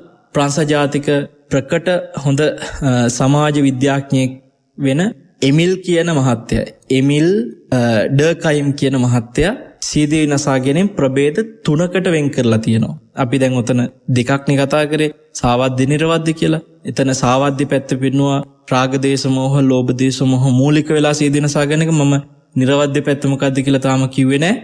මේ එමිල් මහත්තයා ප්‍රභේද 3ක් විදියට පෙන්වලා තියෙන්නේ. එකක් කියනවා ආත්මී සීදී විනාසා ගැනීම. ඒ කියන්නේ මේ මොනවා හරි වරප්‍රසාද විවිධ හිමිකම් අපේක්ෂාවෙන් ඉඳලා ඒවා අහිමි වුණාට පස්සේ අර ඉච්ඡාබංගත්වෙත් එක්ක මේ හිත හුදකලා වෙලා ඇති වෙන කලකිරීම එක ආපු සීදී විනාසා ගැනීම ආත්මී සීදී විනාසා ගැනීම කියලා. ඊට පස්සේ ඔහු කියනවා සමහර සමාජයේ සිද්ධ වෙන පරිගැනීම අසාධාරණ ක්‍රියාවන් වලට ප්‍රතිචාර දක්වීමක් විදිහට සීදී විනාසා ගැනීම තියෙනවා. ඒවා පරහිතකාමී සීදී විනාසා ගැනීම කියලා. දැන් ඔහු ඒ පරහිතකාමී සීදී විනාසා ගැනීම කියන ගොඩේදී කතා කරනවා අර කාන්තාවක් තමන්ගේ ස්වාමි පුරුෂයා මැරුණට පස්සේ වැඳපු වෙච්ච කාන්තාව ඒ ස්වාමි පුරුෂයාගේ දරසෑයට පනින එකත් පරහිතකාමී එකක්. දැන් අපිට ඔය එක්තරා භික්ෂුවක් ඔබට මතක ඇති මේ රටේ සීදී නසාගත්ත ගව ඝාතනයට විරුද්ධව දල්දා මාලිගාව ඉදිරියට ඇවිල්ලා මේ වගේ සමහර සීදී නසා ගැනීම භික්ෂුන් වහන්සේලා පවා කරනවා. ඒවර සමාජයේ යම්කිසි අසාධාරණකම් පරිගැනීම් වලට ප්‍රතිචාර දක්වන්න කියලා සීදී නසා ගැනීම. ඒව දැකලා ඇති ඔය වහලවල් උඩට නැගලා මට මේ කරන අසාධාරණේට උත්තරයක් නොදුන්නොත් මම මේ කරන පරිගැනීම් වලට උත්තරයක් නොදුන්නොත් මම මේ වහලෙන් බිමට පනිනවා. මේ වගේ සීදී විනාසා ගැනීම ඔබ දැකලා ඇති සමාජයේ. මේවා තමයි ඔය ඩර්කයිම්ගේ විග්‍රහය තුළ ඔහු පරහිතකාමී කියලා තියෙන්නේ. හරිද? ඒවා එයාලා මේ බටහිර මිනිස්සු හිතන්නේ ඒවත් හරි නිර්වද්‍යයි, වැරදි නැති අහිංසක සීදී නසා ගැනීම කියලා. එතකොට ඔහුගේ මේ ඔය දෙවෙනි කාරණේ තමයි මට ඔතෙන්දී විශේෂයෙන්ම කතා කරන්න අවශ්‍ය වුණේ. අනෝමීය සීදී නසා ගැනීම කියලා හේකුත් ඔහු තුන්වෙනි විග්‍රහය හැටියට කරලා තියෙනවා. ඒ කියන්නේ මේ සමාජයේ තියෙන තරඟකාරීත්වයට අහු වෙලා ඒකට ඒ තරඟකාරීත්වය තුළ අනුකූල වෙලා ඒක ප්‍රතිඵලයක් විදිහට සීදී නසා ගැනීම කියලා ඔහු වෙනම තව පැත්තක් කතා කරලා තියෙනවා. අපිට බටහිර මිනිස්සුන්ගේ මත වැඩක් නැහැ. මම ඔබට මේ පෙන්නුවේ ඔවුන් සාධාරණීකරණය කරන නිර්වද්‍ය විදියට ඔවුන් හිතන සීදී නසා ගැනීම කියන්නේ ඒවා. නමුත් පින්වත්නි, ඒ දේවල් දිහා අපි බැලුවොත් උදාහරණයකට ගව ඝාතනය සිද්ධ වෙන එකට විරුද්ධව මම සීදී නසා ගන්නවා කියලා සීදී නසා ගන්නකොට එතෙන්දී අපිට දෙපැත්තක් බලන්න වෙනවා. මේ සීදී නසාගත්තේ ගවයන් කෙරේ කරුණාවෙන්ද? ගවයන් කෙරේ අනුකම්පාවක් ඇති වෙලාද? එහෙම නැත්නම් ගවයෝ මරණය ගැන ද්වේෂ සහගතවද? මේ ගවයන් මරණයකට තහනම් කරන්න දේශපාලකයෝ තාමත් මේ වෙනකන් කිසිම තීරණයක් ගත්තේ නැහැ කියන එක තුළ දේශපාලකයන් කෙරෙහි ගැටීමකින්ද? බොහෝ විට ඒ අවසාන මොහොතේ එවැනි සීදී නසා ගැනීමකට ඉඩගත් මොහොත තුළ ඒ ස්වාමීන් වහන්සේ කතා කරපු වචන තුළ තිබුණේ මොනවද? මේ ගව ඝාතනය තාම නැවැත්තුවේ නෑ, මං විවිධ විදිහට ඉල්ලීම් කරා, නොඑක් දේ කළා, තවමත් ඒ වෙනුවෙන් කිසිම උත්තරයක් දුන්නේ නෑ කියලා කලකිරීමක්. ඒ තුළ උන්වහන්සේ ඒ සමාජයේ අසාධාරණයට මෝන දීලා ඒ හැම අවස්ථාවකටම උත්තර නොදීම තුළ උන්වහන්සේට යම්කිසි ගැටීමක් තිබ්බා. ඒතර ඔබ තේරුම් ගන්න, එහෙම ගැටීමකින් ඒ ගවයන් ඝාතනය කරන අය ගැටිච්ච සිතකින්, එහෙම නැත්නම් ඒක නැවැත්තුවේ නැහැ කියන බලධාරීන් ගැන ගැටිච්ච සිතකින් ඒ අසාධාරණයට සීදී නසා ගන්නකොට ඒවා පරහිතකාමී සීදී නසා ගැනීම කියලා බටහිර මත දැරුවට ඒවා පින්වත්නි සාවද්‍ය සීදී නසා ගැනීම. එතන තියෙනවා ද්වේෂයේ මුල් වෙලා දුගතිය උපදින්න බලපානවා. ඒ සීදී නසා ගැනීම කවදාකවත් සුගතිය උපදින්න. එතකොට බලන්න මේ වගේ දැන් අතනදී අපි බලුවොත් කාන්තාව තමන්ගේ ස්වාමි පුරුෂයා හිමිවීම නිසා සීදී නසා ගන්නදී අපි දන්නේ සමහරලාට ඒ දේ කරන්න වෙන එක කෙරෙහි කලකිරීමෙන් ගැටීමෙන් මැරෙන්න පුළුවන්. එක්ක තමන්ගේ ස්වාමියා අහිමිවීම කියන එක තුළ දැඩි ලෝභ සහගතව ඒ දුකට මැරෙන තැනක් තියෙන ද්වේෂයමයි. එතන ඒ දුක එන්නේ තමන්ට නොලැබීම තුළ, තමන්ගේ ස්වාමියා නොලැබුණා, තමන්ට අහිමි වුණා, ඒ අහිමිවීම නොලැබීම තුළ තියෙන ගැටීමක් එතන තියෙනවා.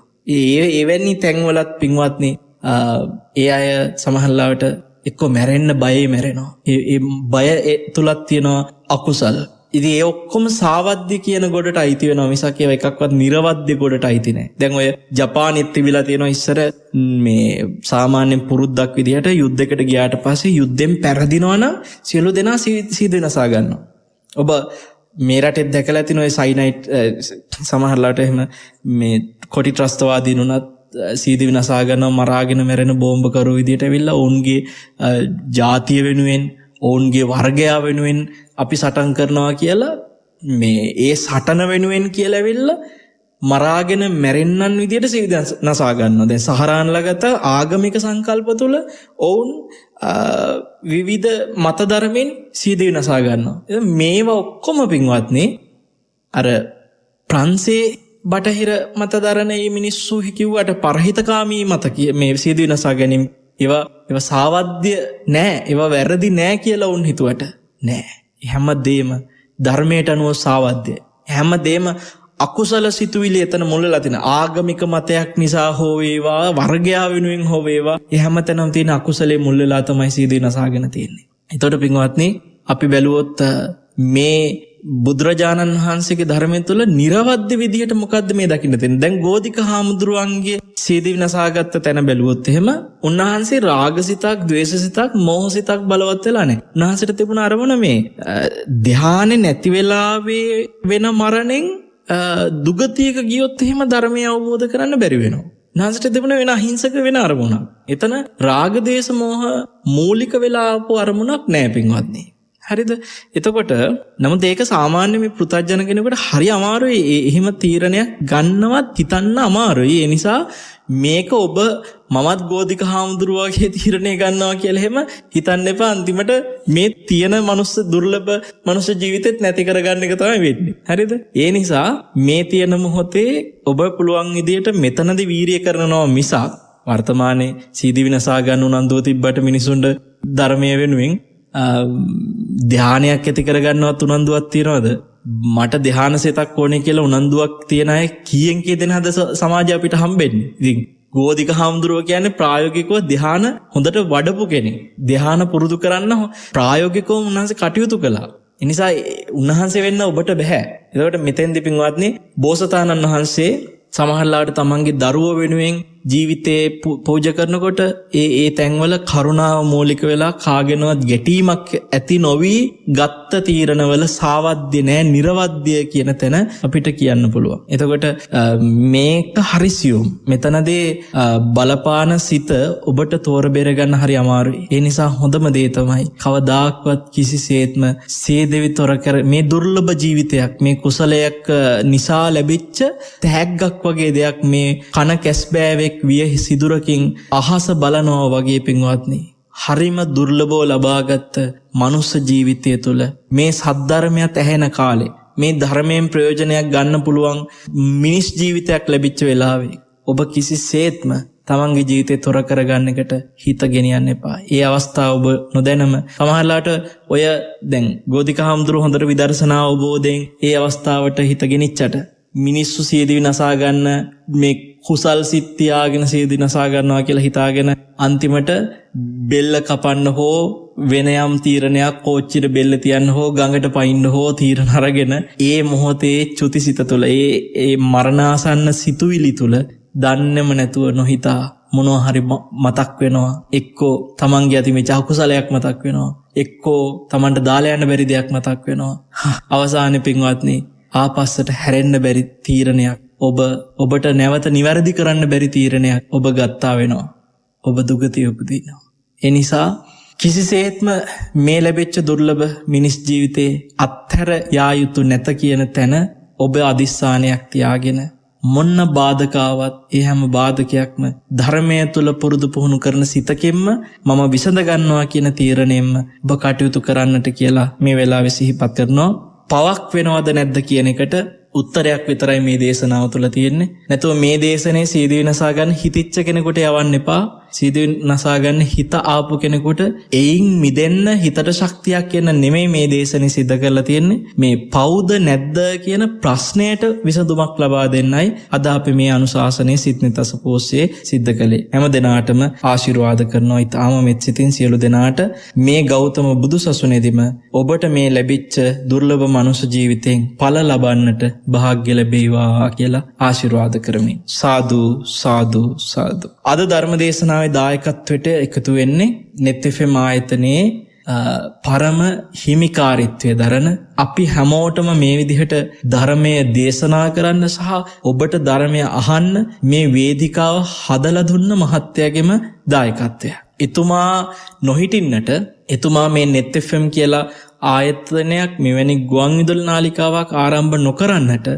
මේ රටේ බොහෝ දෙනාට මග සැලසීලා තියෙන මෙපමණ කුසල් රැස් කිරීමේ වැඩපිළිවෙලක් මෙච්චර මිනිස්සු පිනට නැඹුරු වෙන සමාජයක් ගොඩ නැගෙන්නේ නැහැ. එතුමා විසින් රටේ ලක්ෂ සංඛ්‍යාත පිරිසක් කුසලයට නැඹුරු කරලා තියෙනවා. මේ රටේ ලක්ෂ සංඛ්‍යාත පිරිසක් කරපු පින් කුසල් එතුමාට සතුටින් අනුමෝදන් වෙන්න පුළුවන්. එතුමාට අපි දීර්ඝායුෂ ප්‍රාර්ථනා කරනවා. නිහාල් සෙනවිරත්න ඈපා පින්වත් අපේ කල්යාණ මිත්‍ර net fm ආයතනයේ සභාපතිතුමන් අද දවසේ දායකත්වයේ දරන්නේ. ප්‍රධාන අරමුණ තමයි තමන්ගේ ආදරණීය පියාණන් නාවල කොස්වත්ත විසු විශ්‍රාමලත් DW සෙනවිරත්න ඈපා පියාණන්ගේ 37 වෙනි ගුණානුස්මරණය වෙනුවෙන්. ඉතින් අපේ සභාපතිතුමන් සහ ඒ දූ දරුවන් විසින් දායකත්වයට ඉතාම ශ්‍රද්ධාවෙන් එකතු වුණේ. ඒ සත් අරමුණ එපරිද්දෙන්ම සඵල වෙන්නට අපි ආශිර්වාද කරනවා, ප්‍රාර්ථනා කරනවා.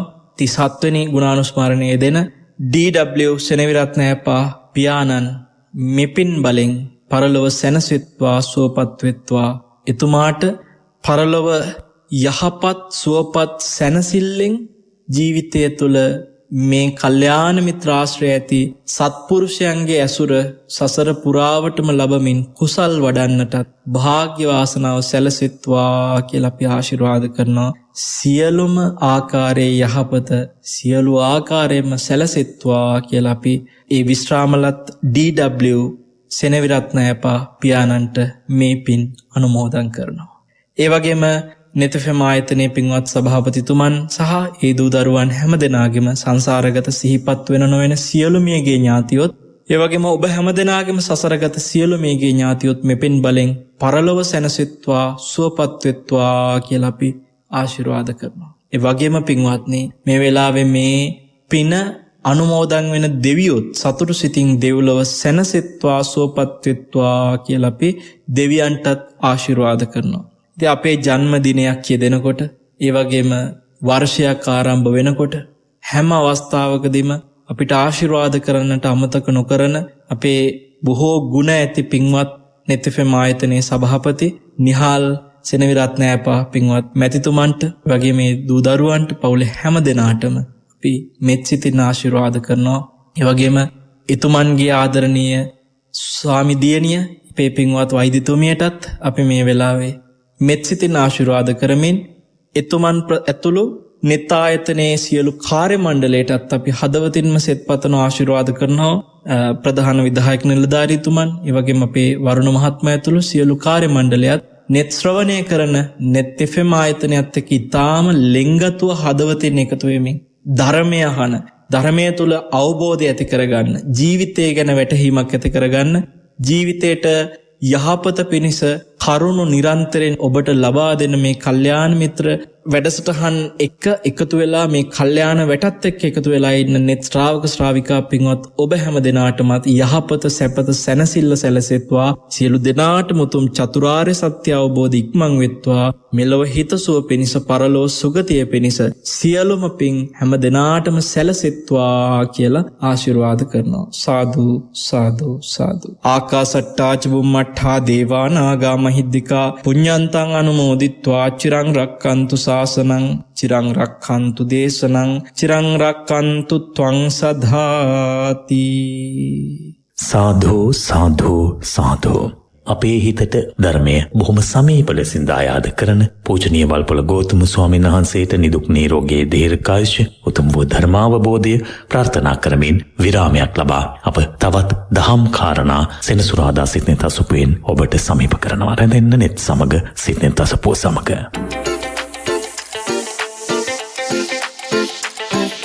සනසිල්ලේ සතියන්තේ සනසිල්ලේ සතියන්තේ සනසිල්ලේ සතියන්තේ සනසිල්ලේ සතියන්තේ කතා කරන සිතුවම් සිත තවනා මනුදම් කිති කැවෙන හැඟුමන් සනසිල්ලේ මිතුදම්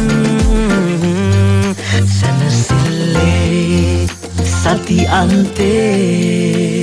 හොඳයි, අපි නැවතත් සම්බන්ධ වෙනවා සෙනසුරාදා සිත්නෙත් අසපුව සමග ධර්ම සාකච්ඡාවයි ආරම්භ කරන්නට බලාපොරොත්තු වෙන්නේ. අද කතා බහක් කළේ කාලේ අපිට නිතරම ඇහෙන සියදිවි නසා ගැනීම පිළිබඳව විශේෂ වූ දේශනාවක්. මේ තුල තිබෙන්නා වූ සියදිවි නසා ගැනීම පාපයක්ද නැද්ද කියන කාරණය මට හිතෙනවා පොදුවේ බැලූ කල මේ කෙරෙහි අවධානය යොමු කළ යුතුයි කියලා. ඒ කියන්නේ පාපයක්ද නැද්ද කියනවට වඩා අපි මේ කෙරෙහි සැලකිල්ලක් දැක්වුවා නම් ඇතැම් වෙලාවට ද්වේෂ මූලික හිතක් හදාගෙන කරන්නා වූ සියදිවි නසා ගැනීමකදී වෙන හානිය අවම කරගන්නට අපට හැකියාවක් තිබෙන. එතනින් අපි ජීවිතයක් අපිට ලැබෙන්නේ ඊටාම දුර්ලභ. ඉතින් ඒ දුර්ලභව ලැබුණු මනුෂ්‍ය ජීවිතය කොතෙක් අපට ප්‍රයෝජනවත් නැද්ද කියලා ඔබේ හිතින් විමසා බැලුවාද කියන කාරණේ අහන්නකො. එතකොට ඔබට හැඟේවි අපි මේ ලැබිච්ච මනුස්ස ජීවිතේ අපි නිසි ප්‍රයෝජන ලබා ගත්තාද නැද්ද කියලා. එතකොට ජීවිතයේ තොර කර ගැනීම කළ යුතුද නැතිද කියලා ඔබට හිතේ. ඒ නිසා මේ දේශනාව හොඳින් ශ්‍රවණය කරපු ඔබ වෙනුවෙන් ධර්ම සාකච්ඡාව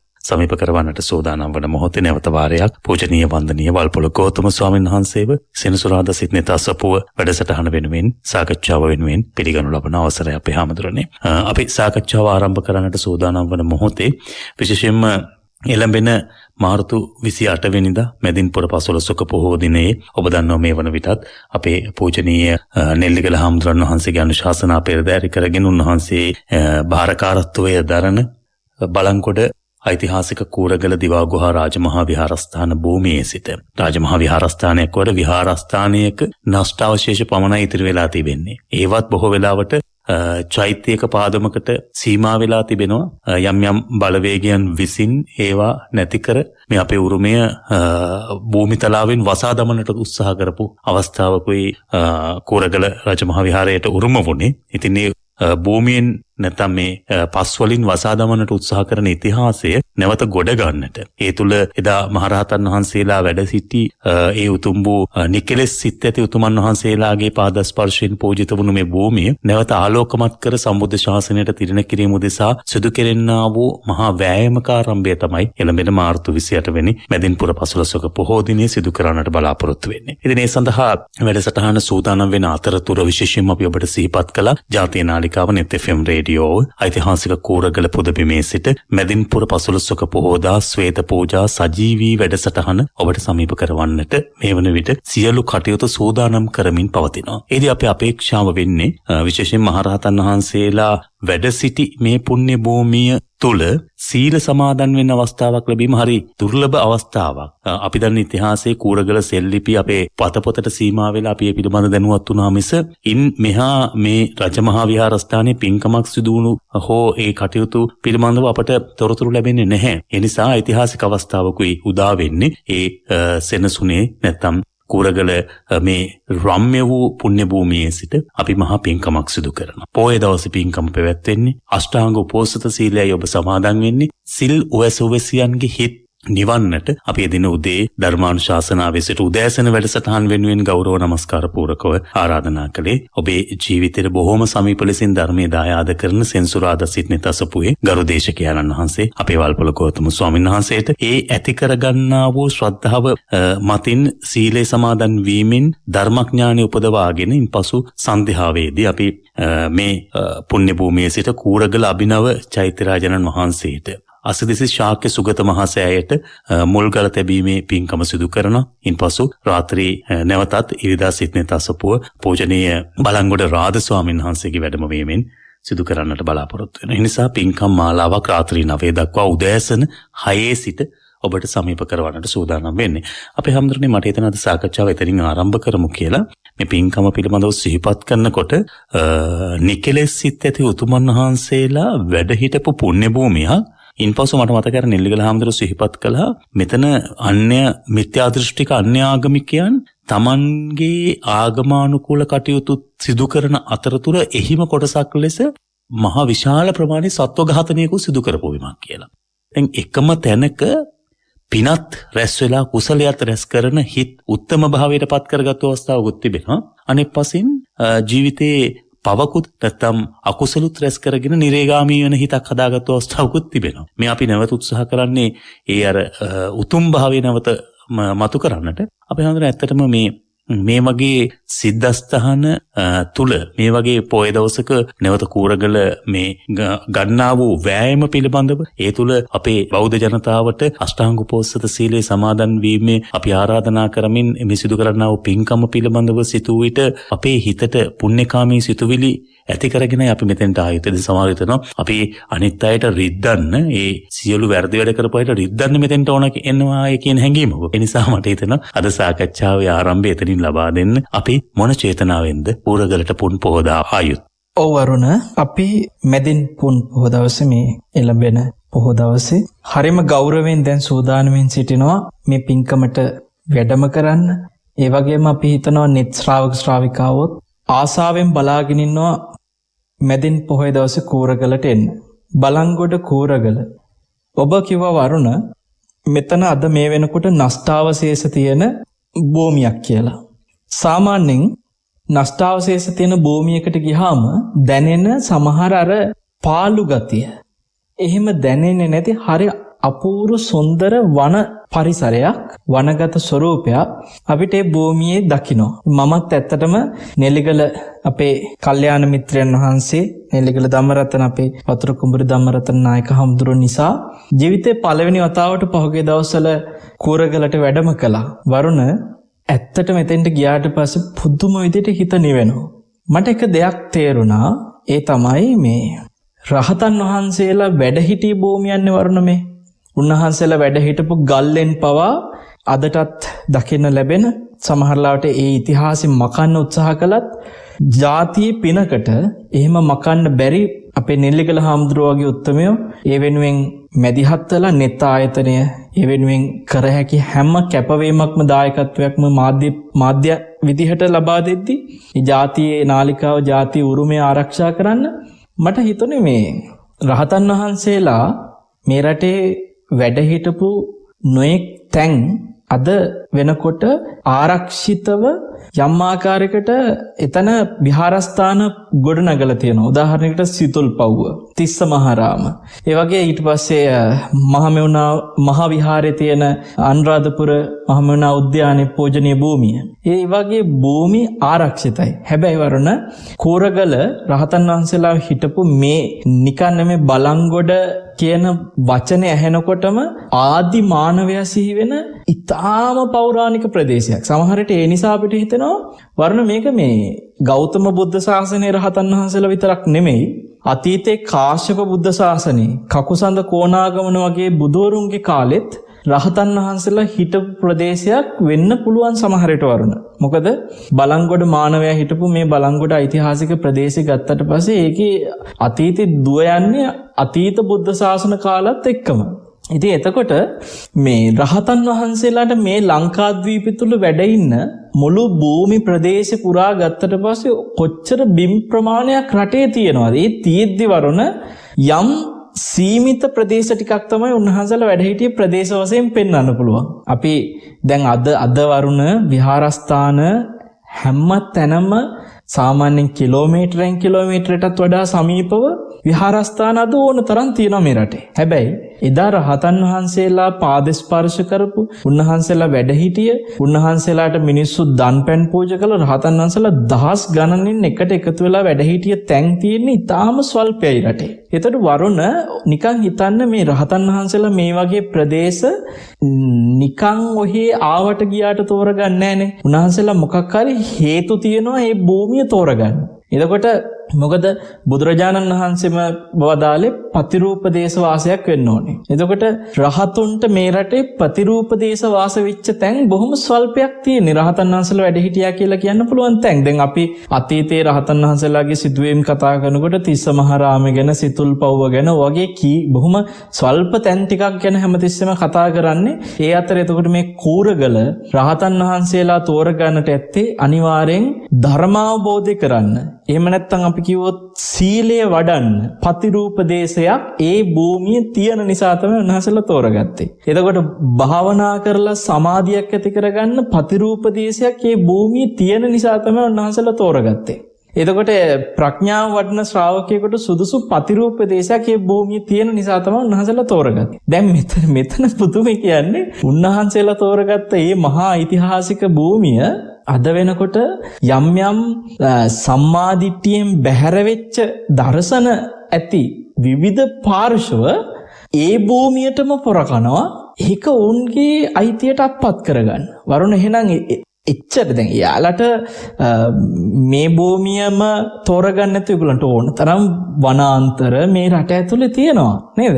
එතකොට දැන් උතුරු නැගෙනහිර පැත්තෙත් බැලුවට පස්සේ ඕන තරම් මේ භූමි තියෙනවා. කැලෑ තියෙනවා, ගල් ගස් තියෙන තැන් ඕන තරම් තියෙනවා. හැබැයි මෙච්චරයි මේ භූමියටම ඕනුත් උත්සාහ කරන්නේ. මේකේ මේ ඓතිහාසිකත්වයටත් එහා ගිය මහා පුදුම විදියට අර යම්කිසි දර්ශනයක් පිළිගත්ත කෙනෙකුටුනත් දැනෙන පරිසරයක් නිසානේ මේ මිත්‍යා දෘෂ්ටිකයෝ පවා මේ භූමියට මෙච්චර ඇලුම් කරන්නේ. මට තව දෙයක් හිතුණා මෙහෙම අර රාජකාරාමයේ ඔබට මතක ඇති වරුණ. එහෙමයි සයන්ස. දැන් සවැත් නුවර ජේතවනාරාමේ ඒ භූමියේ තියෙන මේ ස්වභාවය අනාථපිණ්ඩික සිටුතුමා දැනගත්ත නිසාම මේ භූමිය අවේජහිත ස්වභාවය, ඒ භූමිය රහතුන්ට ප්‍රතිරූපදේශ වාසයක් කියන එක දැනගත්ත නිසාම අනාථපිණ්ඩික සිටුතුමාට වුණා ඒ භූමියම කොහොම හරි මිලදී ගන්න. ඉතින් අර ඔබට මතක ඇති ජේත කුමාරයාගේ ඉල්ලීමට මේක දෙනවනම් දෙන්නේ රංකහවණු මුළු ඉඩම පුරා ඇතුරුවට පස්සේ කිව්වනේ එක කලානේ වරුණ. එතකොට ඒක කරද්දී ඒ වගේ මේ භූමිය ගොඩනැගුවට පස්සේ ජේතවනාරාමයට දහස් ගණනින් ජනයා එක්වෙද්දී අර අන්‍යාගමික විවිධ ආජීවකයන්ටත් හිතුණා මේ එක පැත්තකින් අනාථපිණ්ඩික සිටුතුමා මෙච්චර රංකහවණු අතුරලා මේ ඉඩමම ගත්තේ. අනිත් පැත්තෙන් මේක ගොඩනැගුවට පස්සේ මෙච්චර මහා ජනතාවක් මෙතෙන්ට යන්නේ මේ භූමියේ මොකක් හරි ලොකු විශේෂත්වයක් තියෙන්න ඕන කියලා එදා ඒ අන්‍යාගමිකයෝ හිතුවා. එතෙන්දි වරුණ ඒ අන්‍යාගමිකයන්ගෙන් නැවත ඒ භූමිය අත්පත් කරගන්න ඔවුන් රජ්ජුරුවන්ට අල්ලස් දීලා රාජකාරාමේ හැදුවේ එතන.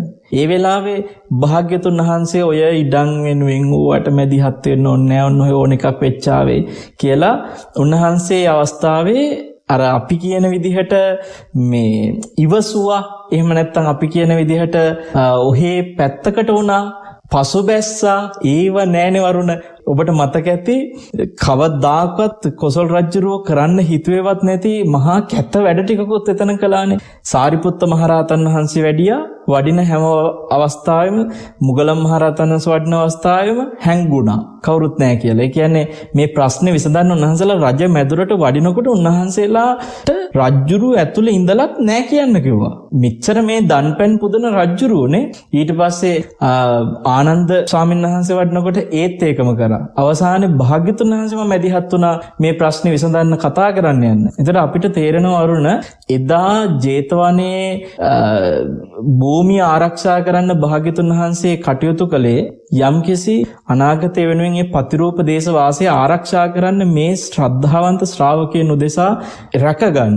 ඒත් අපිට අද කූරගල වෙනුවෙනුත් එදා ඒ රාජකාරාමෙත් එක්ක ජේතවනයේ අතර තීච්ච සම්බන්ධතාවයෙන් මේක රකින්න කරපු කැපකිරීම වගේ කැපකිරීම වර්තමානෙත් මෙතන කූරගල කරන්න සියලු රටේ ඉන්න ශ්‍රී ලාංකික බෞද්ධයෝ හැම කෙනෙකුටම වගකීමක් තියෙනවා. ඒකෙන් සවනන්ස ඔබ වහන්සේ මේ සිහිපත් කරන කාරණාව තුළ ප්‍රතිරූපදේශය කියන එක හරි වැදගත් වෙලා තිබෙන්නේ. එතකොට මම කරුණු දෙකක් මෙතන කියනවා. එකක් තමයි ප්‍රතිරූපදේශයක්.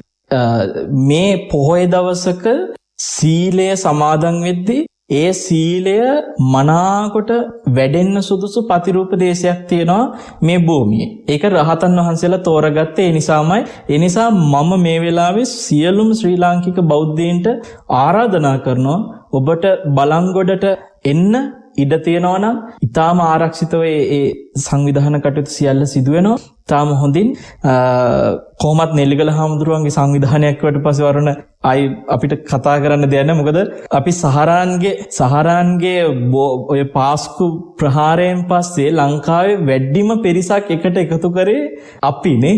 අපි කියන්නේ අපි ජාතික බලවේගයත් එක්ක නෙල්ලිගල net FM නාලිකාවත් එක්ක අපි එදා අපිට මතකයි තරුණයන් විතරක් 3000 ගානක්. එතකොට ඊට අමතර වැඩි හිටියත් ඔතවෙලා හිටියා කොහොමද 5000කට ආසන්න පිරිසක් මේ පාස්කු ප්‍රහාරය වෙලා පොඩි කාලෙකින් මාසයක් යන කලින් අපි එතන රැස් කරා නෙල්ලිගලට. ඉතින් ඒ අවස්ථාවේ නෙල්ලිගල වටේම තියෙන මම හිතන්නේ මුස්ලිම් ගම්මාන 13ක්ද කොහෙද නෙල්ලිගලවට තියෙනවා. ඒතර ඒ තරජන තියෙන අර වගේ මුස්ලිම් ගම්මානම 13ක් විතර තියෙන අනිත් එක සහරාන්ගේ කණ්ඩායම ඇහැ ගහගෙන හිටපු භූමියකට අපි ඒ බෝම්බ ප්‍රහාරයෙන් පස්සේ 3000කට වඩා සෙනගක් ඒක රාශී කරලා ඒ අයට සාමකාමීව රටේ ප්‍රශ්නෙට මුහුණ දෙන්න ඕන විදිහ ගැන අවබෝධාත්මක දේශන ටිකක් සිද්ධ කරා නම් ඒ වෙලේ ඒ වගේ සංවිධානාත්මක හැකියාවක් අපේ වතුරු කුඹුරේ ධම්මරතන හාමුදුරන්ට තිබ්බනම් උන්වහන්සේට මේ වෙලාවේ මේ පින්කම සංවිධානය කරද්දී උන්වහන්සේ මේ රටේ පවතින වාතාවරණයට අනුව කොහොමද මේක සංවිධානය වෙන්න ඕනේ කියන එක ගැන අමුතුවෙන් කියන්න දෙයක් නැහැ වරුණ. ඉතින් අපිට කියන්න තියෙන්නේ මෙතෙන්දි කරුණු දෙකක් නිසා සිල් ගන්න ඔබ එදාට. ඇයි ඒ පළවෙනි එක තමයි රහතන් වහන්සේලා ප්‍රතිරූපදේශ වාසයක් විදිහට තෝරාගත්ත සීලයට සුදුසුම භූමිය, සමාධිය වැඩෙන්න සුදුසුම භූමිය, ප්‍රඥාව වැඩෙන්න සුදුසුම භූමිය. වරුණ ඒක එක කාරණයක් අපි එදාට කූරගලට ඇවිල්ලා සිල් සමාදන් වෙන්න සුදුසුයි කියන්නේ එක කාරණයක්. දෙවැනි කරුණ තමයි මං කියන ඔබ එදා භාග්‍යතුන් වහන්සේ ජේතවනාරාමයෙන් රාජකාරාමයත් එක්ක ඒ ආරවුල විසඳන්නට මැදිහත් වුණා වගේ ඔබටත් මේ වෙලාවේ වගකීමක් තියෙනවා අපිත් නෙල්ලිගල හාමුදුරුවොත් එක්ක ඉන්නවා කියන එක පෙන්වන්න. ඔබ වහන්සේ මේ කරන කැපවීමට අපේ ශක්තියත් අපි දෙනවයි කියන එක පෙන්වන්න. අපි එදාට ඔක්කොම එකට එකතු වෙන්න ඕනේ වරුණ. ඒ සීලේ ඒ එකතු වීම මේ උද්ඝෝෂණ වෙන කිසි දෙයක් නෙමෙයි. තාම සතුටින් සාමකාමීව ධර්මයේ හැසිරෙන එකතු වීම. ඒ හමුව. එතකොට ඒ හමුව තුළ ඔබ කූරගල ආරක්ෂා කරන මහා ශ්‍රාවක පවුරේ තවත් එක කොටසක් වෙන ඔබත් කොටස්කරුවෙක් බවට පත් වෙනවා. අන්නේ වෙනදට ඔබ කොහෙට හරි ගිහිල්ලා අෂ්ටාංග උපෝසත සීලය සමාදන් වුණේ තමන්ගේ ධර්ම මාර්ගයේ දියුණුව පිණිස විතරයි. හැබැයි මේ පොහොය දවසේ ඔබ අෂ්ටාංග උපෝසත සීලය සමාදන් වෙන්නේ කූරගලට ඇවිල්ලා එක පැත්තකින් තමන්ගේ ධර්ම මාර්ගයට සුදුසුම ප්‍රතිරූපදේශ වාසයකට වෙලා රහතන් වහන්සේලා වැඩ හිටපු පාදිස්පර්ශ වෙච්ච උන්වහන්සේලා නික්ලේශී වෙච්ච භූමියක් වරුණ. ඔබ හිතන්න පෘතජ්ජන කෙනෙක් ඒ භූමිය තුල නිකලස් හදවතක් ලබා ගත්තා නම් ඒ භූමිය කොච්චර ආශිර්වාදයක්ද වර්තමානයේ ධර්මාවබෝධය ප්‍රාර්ථනා කරන ශ්‍රාවකයෙකුට සීලෙහි පිහිටන්න. ඒක අතරේ එතකොට මේ ආරක්ෂා මේ බුද්ධ ශාසනයට යලිත් ඒ රහතුන්ගේ පාදස්පර්ශ වෙච්ච භූමිය ආරක්ෂා කරන්න මමත් කොටස්කරුවෙක් විදිහට සිල් සමාදන් වෙනවා කොහොම මං හිතන්නේ ජීවිත කාලේ කවදාකවත් එවැනි වගකීමක් හිස දරාගත්ත සීල සමාදානයක් කරලා නැතුව ඇති කිසිම තැනක කොහෙවත් අපි කොහෙවත් එහෙම වුමනාවකට සිල් ගත්තේ නෑනේ. ඒතර ඒ වගේම තව කරුණක් තියෙනවා වරුණ. ඒ තමයි මේ රහතන් වහන්සේලා එදා වැඳුම් පිදුම් කරපු අද වෙනකොට නෂ්ටාවශේෂ වෙලා ගියපු අද වෙනකොට ආරක්ෂා කරන්න සැබවින්ම තර්ජනයක් වෙලා තියෙන චෛත්‍ය රාජානන් වහන්සේ නම අඩි 100ක් උසට ඉදි කරන්නට මංගල ප්‍රතිස්ථාපනය සිද්ධ කරන මුල්ගල් තබන ඒ උතුම් පින්කමටත් එදා දවසේ සහභාගී වෙන්නට වාසනාව ලැබෙනවා. එතකොට රහතන් වහන්සේලා වැඳුම් පිදුම් කළ සෑයක් අද වෙනකොට මේ භූමියේ පොළොව තලෙන් නැති වෙලා යන්නේ යද්දී ආපහු ඒ චෛත්‍ය රාජානන් වහන්සේ ගොඩනගන්නට කැප වෙන පළවෙනි දවසේම මුල්ගල් තබන පළවෙනි දවසේම ඔබට අෂ්ටාංග උපෝසත සීලය සමාදන් වෙච්ච ශ්‍රාවකෙක් විදියට ඒ පින්කමට අත ගහලා දැක බලා ගන්න ඉඩක් ලැබෙනවා කියන එක මේ සීලෙහි පිහිටන උතුම් පුණ්‍ය තමන්ගේ කුසල කර්මය අතරට තවත් අමතරව එකතු වෙන අර බෝනස් එකක් වගේ කුසල කර්මයක් වරුණ. ඉතින් මං හිතනවා මේක තමයි මේ ඔබට සමහර වෙලාවට කොරෝනා වසංගතෙත් එක්ක බොහෝ කාලයක් තිස්සේ හිතේ නිදහසේ ඉඩ කඩ හොඳට තියෙන භූමියකට නිදහසේ ඇවිල්ලා මහා වනයක ඔබට සීලෙහි පිහිටන්නට ලැබෙන කාලෙකින් පස්සේ ලැබෙන භාග්‍යවන්ත අවස්ථාවක් වරුණ. මං හිතන්නේ මේ තමන්ට පින තියෙනවා නම් එවැනි පින තියෙන කෙනෙක් මේ අවස්ථාව මගේ අරගන්න එකක් නෑ. දැන් මම උනත් මගේ බාරගත තවත් ධර්ම දේශනා වෙනත් දිනවලට මාරු කරලා මෙතෙන්ට වැඩිනවා. මොකද හේතුව මේක අපි හැමෝගෙම යුතුයකමක් වරුණ. මේ අවස්ථාවට සහභාගී වෙන එක අපේ වගකීමක්. සහ මම ඔබ වහන්සේගෙන් විමසන්න හැදේ දැන් එහෙම තමයි. ඔබ වහන්සේ මට මතකයි මේට වර්ෂ කිහිපයකට පෙර ආතෝ මට සිහිපත් කළා තථාගතාදි වන්දනා පින්කම්මාලා අපි ආරම්භ කරන්නට හේතු වුණෙත් එහෙමයි. මෙරට ඔය ඔබ වහන්සේ කියපු ආකාරයටම ප්‍රතිරූපදේශයක් වුණු මහරහතන් වහන්සේලා වැඩ හිටපු පුණ්‍ය භූමි තියෙනවා. මේවා මිනිස්සුන්ගේ මතකෙන් ගිලිහී යනවා. මේ ගිලිහී යන උත්තම පුණ්‍ය භූමිය ගිලිහී යන නොදී ආරක්ෂා කර ගැනීමට නම් අපි එවැනි තැන්වල මෙවැනි වැඩසටහන් කළ යුතුයි කියලා ඔබ වහන්සේගේ අදහසක් තිබුණා. ඒ තමයි ක්‍රියාත්මක වුණේ තථාගතාදි වන්දනාව ලෙස. ඉතින් මම හිතන්නේ එක් පසකින් මහරහතන් වහන්සේලා වැඩ සිටි යුගයෙන් පස්සේ මේ පුණ්‍ය භූමියේ බණපදයක් ඇහෙන්නේ නැතුව ඇතිනේ අපේ හාමුදුරනේ. ඒක අතකින් ඔබ වහන්සේත් හරි වාසනාවන්ත වෙනවා. මේ පුණ්‍ය භූමියේ සිට උසස් සීලයක් සමාදන් වුණු මිනිසුන් කොට්ටාශයකට ධර්මයේ කියා දෙන්නට තරම්. ඒ නිසා ඒකත් හරි වැදගත් අවස්ථාවක් මේ. අනිවාර්යෙන් වරුණ. දැන් ඇත්තටම මේ භූමිය කොතරම් එදා දහම්පද ඇහෙන්නේ නැද්ද? ඒ කියන්නේ රහතන් වහන්සේලා තුන් යම පුරා මේ භූමියේ මොනතරම් දම් දෙසන්නේ නැද්ද? මේ රටේ ශ්‍රාවකයන් රහතන් වහන්සේලාගෙන් ධර්මය අහලා මේ භූමියේ සෝතාපන්න ඵලයට පත් වෙන්නේ නැද්ද? සකදාගාමී ඵලයට අනාගාමී ඵලයට පත් වෙන්නේ නැද්ද? ඉතින් එවැනි භූමියක දහම් නාදය මේ රටේ දස දිසාවෙන් ආපු සදහැවතුන්ට ඇහිච්ච භූමියක කොපමණ කාලෙකින් ඒ ධර්මය නැසී තියෙන්නේ නැද්ද? වරුණ ඒ භූමියේ යලිත් දහම් පද රැව් දෙන්නට දැන් අපි හිතමු කවුරු හරි ස්වාමීන් වහන්සේ නමකට ඔන්නම් පුළුවන් අපි මේ භූමිය ආපහු ගොඩනගනවා කියලා ගඩොල් සිමෙන්ති ගෙනල්ලා මේක චෛත්‍ය හදලා ওই ටික ගොඩනගන්න. හැබැයි අපේ නෙල්ලිගල හාමුදුරුවෝ මේ භූමිය ගොඩනැගීමට සම්බන්ධ වෙන්නේ එහෙම නිකන් අර භෞතික දේ ගොඩනගන්න විතරක් නෙමෙයි. උන්වහන්සේ නිකම්ම පන්සලක් කියන්නේ නැති වෙලා ගියපු පන්සලක් ආයි ගොඩනැගීම විතරක් නෙමෙයි. උන්වහන්සේ මංගල ප්‍රතිස්ථාපනය සිද්ධ කිරීමත් එක්කම බොහෝ ශ්‍රාවකයන්ට ප්‍රතිපත්ති පූජාවේදීමින් ධර්ම ශ්‍රවණයටත් අවස්ථාව හදනවා. එතන තමයි වටිනම තැන තියෙන්නේ. ඒ කියන්නේ මේක ආමිසයට විතරක් කැපවෙච්ච භූමියක් නෙමෙයිනේ වරුණ. චෛත්‍යයක් තිබ්බා අද ගරා වැටිලා. ඒක ඇත්ත. හැබැයි චෛත්‍යයත් එක්ක එතන මේ ආමිසයට වැඳුම් පිදුම් වලට විතරක් එකතු වෙච්ච භූමියක් නෙමෙයි. මොකද ඒ ගල්ලෙන් ඒ සියල්ලෙන්ම කියාපාන්නේ රහතන් වහන්සේලා එදා මේ ප්‍රතිපත්ති පූජාවෙන් පිදුම් කරපු භූමියක්. ඉතින් අපි එතකොට ඒ භූමියේ යලිත් ප්‍රතිපත්ති පූජාවක් සිද්ධ කිරීමක් වෙනවා මේ අෂ්ටාංග උපසත සීලෙහි සමාදන් වෙලා එදාට අපි භාවනා කරලා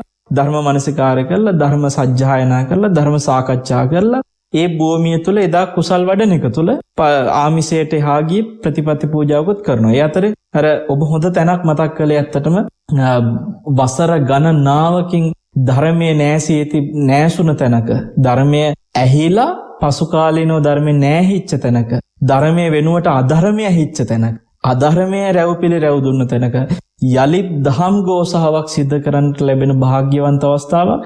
ඒ අවස්ථාවේ මම හිතන්නේ උදෑසනම දේශනේ මට සිද්ධ කරන්න ලැබෙනවා. ඒක මට මගේ ජීවිතේ ලැබෙන මහා භාග්‍යයක් හැටියට සලකනවා. එහෙමයි සෙන්ස. සහ එක දේශනාවකට සීමා වන්නේ නැහැ. ඔබ වහන්සේ දිගු වේලාව පැය දෙකකට අධික කාලයක් මේ දේශනාව සිදු කරනවා. ඔව් වෙනදාට අපි සාමාන්‍යයෙන් පොහොය දිනයක දේශනයක් කරද්දී මේ උපරිම විනාඩි 60කට සීමා වෙන්නේ. නමුත් මෙතන මේ වරුණ මට විශේෂයෙන්ම එල්ලීම් කරා මෙතන පැය දෙකක කාලයක් පුළුවන් නම් දෙකමාරක් හරි වහන්සේ මෙතන අරගන්න කියලා ඔබ ඉල්ලීම් කරා. ඉතින් ඇත්තටම මං හිතන්නේ ශ්‍රාවකයන්ට මහා පුදුම වටිනාකමක් දෙනන දවසක් වේවි. ඒ දවස වරුණ මේ සාමාන්‍යයෙන් බලන්න මිත්‍යා දෘෂ්ටික ධර්මයක මේ ශ්‍රාවකයෝ එකතු වෙලා කරන සැලසුම් සහ සම්මාදිට්ඨික ධර්මයක ශ්‍රාවකයෝ එකතු වෙලා කරන සැලසුම් දැන් අපි අද දවසේ කතා කරේ ධර්මදේශනාවේ සියදිවි නසා ගැනීම ගැනනේ. එතකොට මේ සියදිවි නසා ගැනීම වරුණ සාමාන්‍ය වර්ගීකරණයක් කරලා තියෙනවා. හරිද? මේ වර්ගීකරණේ කරුණු 4කින් වර්ග කරපු අවස්ථා තියෙනවා. ඒකේ එකක් තියෙනවා මේ මරාගෙන මැරෙන බෝම්බකරුවෝ කියන්නේ තොරණ සියදිවි නසා ගන්න පිරිසක්නේ. එතකොට මරාගෙන මැරෙන බෝම්බකරුවා හැම වෙලාවෙම මොකක් හරි ඒ ඉලක්කයක් තියාගෙන තමයි ඔහු ඒ සියදිවි නසා ගැනීම සිද්ධ කරන්නේ. එතකොට දැන් සාමාන්‍ය සියදිවි නසා ගන්න කෙනෙක් ජනයාගෙන් හුදකලා වෙන්න බලනවනේ වරුණ. ජනයා එක්ක පවත්වන සමාජ සම්බන්ධතා ඈත් කරගන්න බලනවා. හරි. එතකොට සමාජමය කටයුතු වලට දායක වෙන එකකින් ඈත් වෙන්න බලනවා. යා වෙන් වෙනවා. හැබැයි මරාගෙන මැරෙන බෝම්බකරුවෙක් වර්ගීකරණ සියදිවි නසා ගැනීම තුළදී ඔහු මනා සමාජ සම්බන්ධතා ගොඩනගාගෙන සමාජ කටයුතු වලට දායක වෙමින් සමාජ කණ්ඩායම් වල ඉලක්ක වෙනුවෙන් තමන්ගේ අරමුණ කරා යනවා. හරි. එතකොට අපි වර්තමානයේ අත්දැක්ක එවැනි සියදිවි නසා ගැනීම, එවැනි මරාගෙන මැරෙන බෝම්බකරුවන්ගේ සියදිවි නසා ගැනීම වලට හොයලා බැලුවට පස්සේ ඔවුන්ගේ සමාජ ඉලක්ක හදාගෙන තියෙන්නේ ඔවුන්ගේ ආගමික මධ්‍යස්ථාන පාදක කරගෙන. ඒ ආගමික මධ්‍යස්ථාන වල තමයි ඔවුන් මේ සැලසුම් හදලා තියෙන්නේ. එතකොට අපිට පේනවා වරුණ මේ කෝරගල භූමියත් සමහර විට එවැනි කණ්ඩායම් යම් සැලසුම් අපි දන්නේ නැහැ. ඔවුන් මේවට යන්නේ නැති. මේ වර්තමානයේ අපි කතා කරන විශේෂ නම් වලින් කියනවා මෙන්න මෙහෙම මේ පාස්කු ප්‍රහාරෙත් එක්ක මරාගෙන මැරෙන බෝම්බකරුවෝ පිරිසක් ගැන. එතකොට ඔවුනුත් සියදිවි නසාගත්ත කොට්ටාසයක් කියන එක තේරුම් ගන්න ඕනේ. LTT ත්‍රස්තවාදීන් කියන්නේ ඒ වගේම සියදිවි නසාගත්ත කොට්ටාසයක් මරාගෙන මැරෙන බෝම්බකරුවෝ විදියට. එතකොට වරුණ මේ ආගමික මධ්‍යස්ථාන වලට එකතු වෙලා ඔවුන් මේ වගේ මරාගෙන මැරෙන්න ප්ලෑන් කරද්දී එවැනි ආගමික මධ්‍යස්ථානයකට මේ වගේ රහතන් වහන්සේලා පාද ස්පර්ශ කරපු භූමියක් ඔවුන් හරවන්න උත්සාහ කරනවා නම් ඒ හැරවීම වරුණ වර්තමානයේ මේ විදිහට ස්වාමින්වහන්සේ සියදිවි නසා ගන්න හේතු වෙන මානසික ආතතිය, මානසික දුබලතා හැම දෙයක්ම නැති කරගෙන සමාජයට මේ කුසලයේ තුල ප්‍රබෝධමත් වෙන්න ශක්තියක් වෙන හිත සංසුන් කරගන්න වැඩපිළිවෙලකට යොදවන භූමියක් බවට පත් කර ගැනීමක් මම මේ කෝරගල සහ අපේ මේ සියදිවි නසා ගැනීමේ මාතෘකාව පොඩ්ඩක් පෙන්වුවේ වරුණ. මොකද මම ඔබට මතක ඇති වරුණ මම දේශනාවේදී කිව්වා කාන්තාවන්ගේ සියදිවි නසා ගැනීම තියෙන 20%කටත් වඩා 15%ක. පුරුෂයෝ තමයි වැඩිම සියදිවි නස. එතකොට එතෙන්දී වරුණ දැන් මේ මරාගෙන මැරෙන බෝම්බකරුවෝ විදිහට වැඩිපුර ඉන්නේ ඒ කියන්නේ එතනත් කාන්තාව වෙනවා. හැබැයි එතනත් එන්නේ වැඩිපුර පුරුෂයෝ. හරි. එතකොට ඒ දැන් අපි කතා කරන මේ කෝරගල යම්කිසි පරිවර්තනයකට ලක් කරන්න ගත්ත යම් කුමන්ත්‍රණ උත්සාහයන් තුල අපි කියනවානේ යම්කිසි මේ අර ඔවුන්ගේ සමාජ ඉලක්කයට යන්න හදන මරාගෙන මැරෙන බෝම්බකරුවෝ හදන මේ ආගමික මධ්‍යස්ථාන ටිකක් ගැන. ඔය කියන ආගමික මධ්‍යස්ථාන වලට එකතු වුණේ කාන්තාව නෙමෙයි වරුණ. පුරුෂයන් විතරයි. එතකොට ඒ පිරිමින්ව ඒ වගේ දේවල් වලට එදා යොදවද්දී අද අපි දකිනවා නෙල්ලිගල හාමුදුරුවෝ පිරිමින් එක්ක එකතු වෙලා මම මේ ඊයේ පෙරේදා දැක්කා ගඩොල් අදිනවා ඒ මා සෑය හදන තැනට.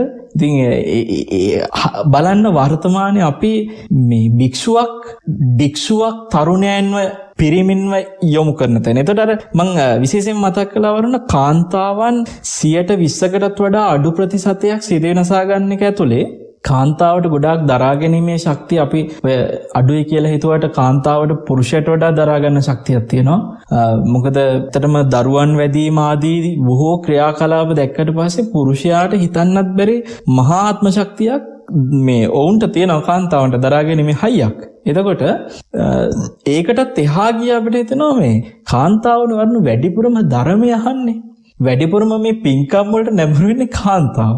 එතකොට ඒ තුලත් ඔවුන්ට සීදී විනාසා ගැනීමට තියෙන මානසික ආතතිය දුරු කරගන්න ඔවුන් ටග් ගාලා මොකද මට ඔන්තරන් ජීවිතේ මුණ ගැහිලා තියෙනවා සමහරලාට සීදී විනාසා ගන්න කියලා හිත ආපු ඇතම් කාන්තාවෝ මේ මොකක් හරි පිනකට අපේ ධර්ම දේශන අහන්න යමු වෙලා තවත් අපේ පින්වන්ත සන්නසලගේ දේශන අහන්න යමු වෙලා ඔවුන් අර සිතින් සම්පූර්ණ ඈත් වෙනවා ඒ ධර්මයත් එක්ක එකතු වෙන ගමන්. එතකොට කාන්තාවන්ව බොහෝ ආරක්ෂාවකට මේ ධර්මයේ නිසා යොමු වීමක් වෙලා තියෙනවා. ඉතින් එහෙනම් අපිට වර්තමානයේ මෙවැනි භූමි තව තව ගොඩ නගලා එවැනි භූමි තුලට ධර්මය අහන්න පුළුවන් මේ දහම් කාහලනාදී පතුරවන්න පුළුවන් පරිසරයක් ගොඩ නගන තරමට සියදිවි නසා ගැනීම අඩු කරන්නත් ඒක ලොකු හේතුවක් වෙනවා.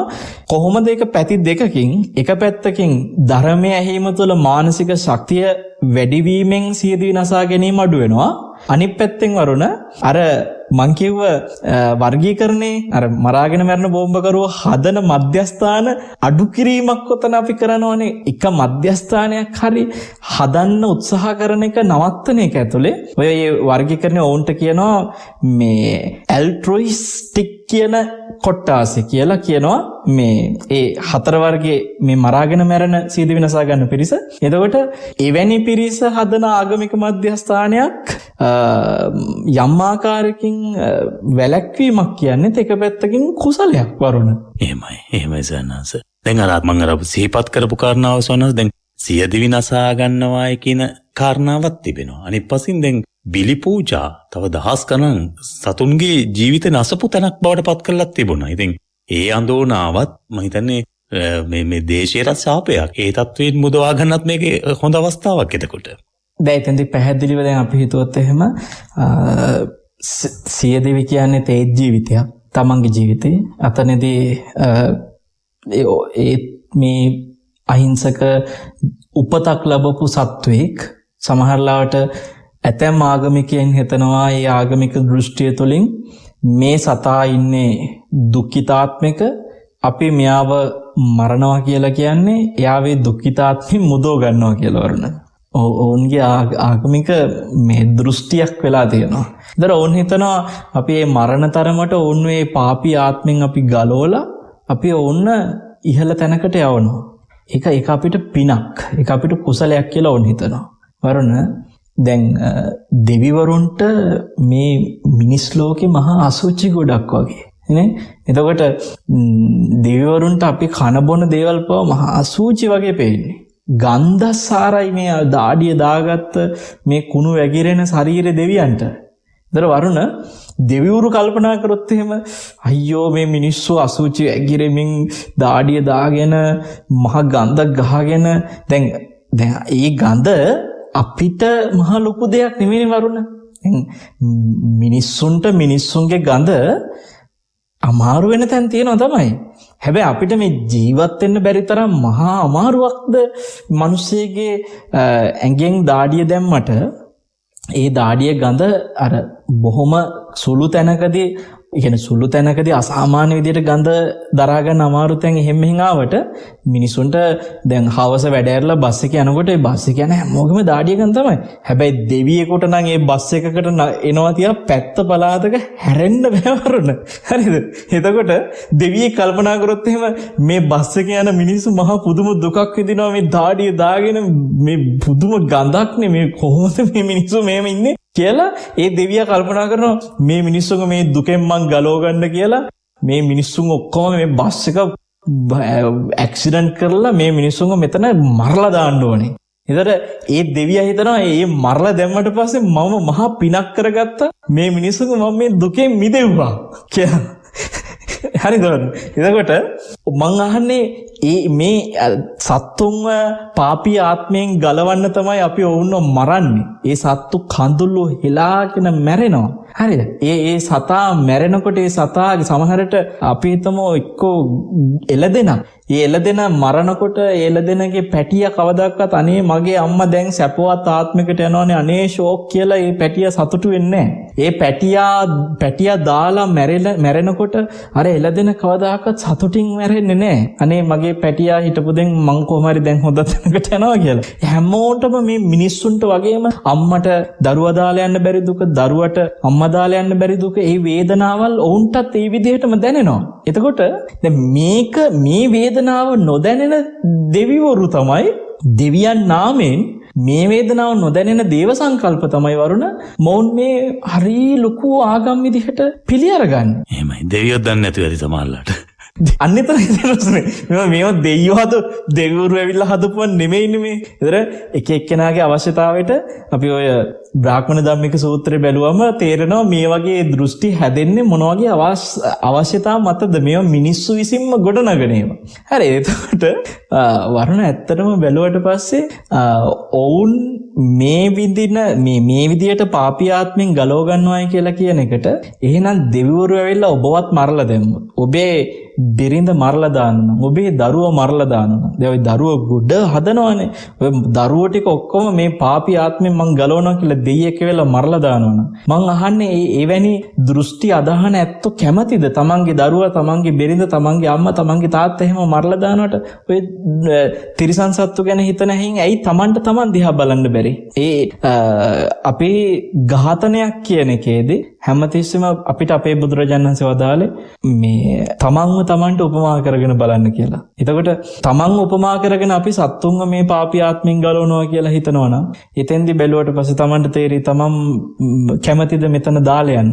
ඉතින් අපි සමහර අවස්ථාවලදී ගැටීම් ඇති නොවි මේ ඊටාම සාමකාමීව අපි සම්මාදිට්ඨියෙන් ගොඩනැගිච්ච භූමියක් යලිත් මිත්‍යා දෘෂ්ටිකකරණයට ලක්වන්නට ඉඩ නොදී අපේ නෙල්ලිගල හාමුදුරුවෝ කරන කැපවීමට ඒ වෑයමට වරුණ මං හිතනවා කවදා හරි දවසක මුළු ජාතියම හිස නමයි. උන්වහන්සේ අද වෙනකොට උන්වහන්සේ නෙල්ලිගල බොහොම සුවපහසුවෙන් වැඩ ඉන්න පුළුවන් කුටි සෙනසුන් සියල්ල ගොඩනැගිලා තියෙද්දි උන්වහන්සේ කූරගල කුටියක් නෑ අර යකඩ කන්ටේනර් පෙට්ටියක් තියලා ඒ පෙට්ටිය ඇතුලේ ඇඳක් තියාගෙන උන්වහන්සේ වැඩ ඉන්නවා මේ පොඩි කන්ටේනර් පෙට්ටියක් ඇතුලට කොටු වෙලා. මම දැකලා තියෙනවා හාමුදුරුවෝ සාමාන්‍යයෙන් කුටියක වැඩ ඉන්නකොට මේ හොඳට ඉඩකඩ තියෙන කුටියක ඉන්න කැමති හාමුදුරුවෝ කෙනෙක් නෙල්ලිගල හාමුදුරුවෝ කියන්නේ. නමුත් මේ කන්ටේනර් පෙට්ටියක තියෙන බොහොම පොඩි පළලක්. අපි දන්නවා මේ පාරේ යන වාහනයක තියෙන වාහනයක පළලනේ කන්ටේනර් එකක පළල කියන්නේ.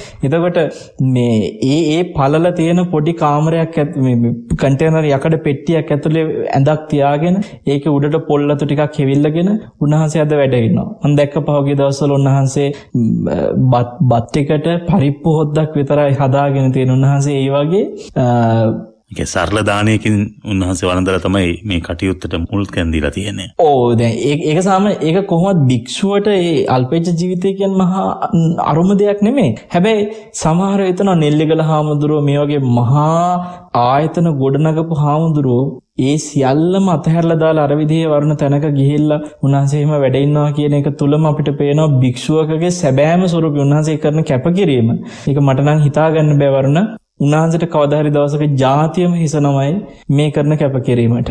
සානස මට තව එක් කාරණාවක් දැන් මේ පින්කම ගැන අපි වැඩි වශයෙන් සාකච්ඡා කළේ. එහිදීත් මම හිතන්නේ පින මෝදු වෙන්නට පින තමන්ගේ තුල ඉස්මතු කරගන්නට තිබෙන අවස්ථාවක්. දැන් සානස දැන් කූරගලට අපි 28 වෙනිදා එන්න කියන්නේ මේ උතුම් මහා පුණ්‍ය කර්මයට දායක වෙනනේ. ඒ සඳහා තිබෙන වටිනාකම ඔබ වහන්සේ මොනවට පැහැදිලි කළා. අනුශාසනාව තුළ ඒ කාරණා තමයි ඔබ වහන්සේ වැඩි වශයෙන්ම දේශනා කරන්නට යෙදුනේ. දැන් සමහර අය බලාපොරොත්තු වෙන පහසුකම් ටිකකුත් තියෙනවානේ සිල් ගන්න එනකොට. පුටුවක් තියෙන්න ඕන. මම මේ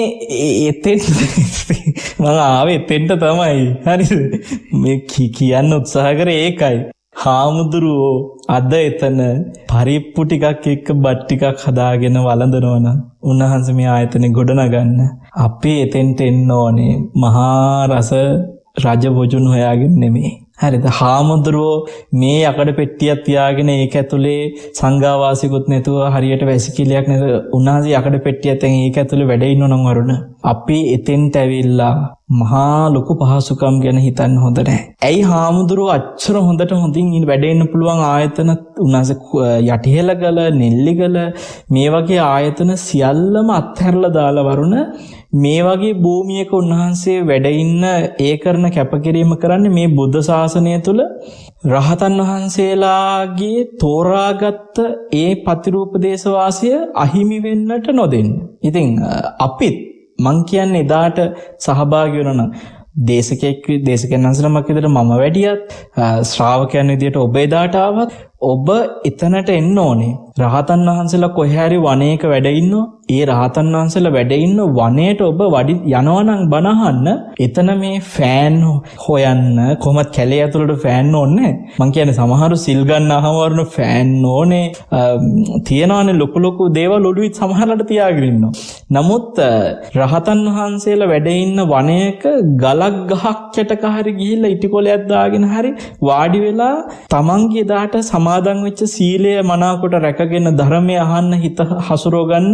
අන්නේ අල්ප තියෙන පහසුකම රහතුන් වනයේක වැඩ ඉන්න තැනකට යනවායි කියන හිතින් තමයි ඔබ එදාට එන්න ඕනේ කියන එක මම කියන්නේ. ඒ කියන්නේ අනිත් පස්සෙන් සයන්හංශ අතපය දිගෑරලා හොඳට Tamanට පහසු විදියට අසුන් ගන්න පුළුවන්. හේතු වෙන්නත් ගස් තියෙනවා. මේ හොඳ ගස් හේවනේ නේද? හොඳ ගස් හේවනේ නිදහසේ හොඳට තනකොළ ගොල්ලේ නිදහසේ වාඩි වෙන්න හැමතැනම ගල් උඩ ඕන තරම් හිට තියෙනවා. ලස්සන අපූර්ව වනයක්. ඉතින් එතකොට ඒ භූමියට මං කියන්නේ එන්න ඔබ රහතුන් ඉන්න කැලයකට යනවා කියලා හිතන්න. පන්සලක්, සේනාසනයක්, ආරණ්‍යයක්, අසපුවක් එහෙම එකකට යනවා කියලා හිතන් ඉන්න එපා. රහතුන් වැඩ ඉන්න වනයකට යනවා. ඒ වනයකට යනකොට ඔබ අල්පේච්ච වෙන්න ඕනේ. අන්නේ අල්පේච්ච හැඟීමෙන් ස්වාමීන් වහන්සේලාත් ඒ විදියට ගිහිල්ලා ඒ අල්පේච්ච භාවය තුළ උන්වහන්සේලා වැඩ ඉන්නවනම් ඔබත් එදාට එන්න ඕනේ අල්පේච්ච හිත රැකගන්න පුළුවන් විදිහේ ශ්‍රාවකෙක් විදියට. එතකොට වරණ එතෙන්දී තව ගුණයක් වැඩෙනවා. ඒ කියන්නේ සීලයට අමතරව අර අල්පේච්ඡතාවය කියන ගුණයත් රකින්න එදාට තියෙන හොඳ අවස්ථාවක්. එතකොට ඒක රහතන් වහන්සේලා කැලේක ලෙනක නිදහසේ වැඩ හිටපු ඒ ගුණය Tamanටත් මේ කාම භෝගී සාමාන්‍ය ජීවිතෙන් මිදලා එක දවසකට හරි ගත කරන්න ලැබෙන අවස්ථාවක්. ඒකට මට හිතෙනවා මේ කොහේ හරි මේ ගොඩනැගිලි හදපු ධර්මශාලා හදපු එහෙම පන්සලකට ගිහිල්ලා බණ අහනවට වඩා ලැබෙන අල්පේච්ඡ ගුණය දිනු කරන් ලැබෙන අපූර්ව තවත් භාග්යක් මේ අවස්ථාව වරුණ. හැබැයි ඕකත් දැන් අපි දන්නවා නෙල්ලිගල හඳුරෝ වැඩ කරනකොට උන්වහන්සේ අංග සම්පූර්ණ ආයතනයක් ගොඩනගනවා බොහොම දක්ෂ විදියට බොහොම කෙටි කාලෙකින්. ඉතින් මේ භූමියේ තියෙන සුන්දරත්වය කොහොමවත් උන්වහන්සේ නැති කරන්නේ නැහැ. මේ භූමියේ තියෙන පෞරාණිකත්වයේ ඒ සියල්ල උරුමය උන්වහන්සේ ආරක්ෂා කරනවා. හැබැයි උන්වහන්සේ කොතන හරි අවසර ඇතුව කවදා හරි දවසක අපි දන්නේ හොඳට ධර්මශාලාවක් හදන්න පුළුවන්. එතකොට මම කියන්නේ අන්න එදාට නෙමෙයි අද ආවොත් ඔබට රහතුන්ගේ භූමියක රහතුන්ගේ ඒ තිබිච්ච ගුණේ අල්පේච්ඡතාවය කියන ගුණය දියුණු කර ගනිමින් සීලය වඩන්න හොඳම අවස්ථාවක් එදාට වඩා ඔබ අදම සහභාගී වෙන එක කියන එකයි වරුණ මේ කියන්නේ. ඒ වගේම සයන්හංශ දැන් අපි පොය බොහෝ වෙලාවට තරුණ තරුණිය සූදානම් වෙන්නේ පොය වගේ දිනයක ට්‍රිප් එකක් යනනේ. එහිදිතර ඔබ වහන්සේ කියන ඔය නිදහසේ ඉන්න පුළුවන් එහෙම තැනක්නේ හොයාගෙන යන්නේ. ඉතින් ඒ සඳහාත් හොඳම තැනක් එම් බැලුවම කූරගල. නෑ දැන් අපි දන්නා තරුණයෝ කියන්නේ කොහොමත් වරුණ කූරගල රකින්න අපිට පුළුවන් ඕන දෙයක් අපි කරන්න ලෑස්ති කියන බෙරිසක්.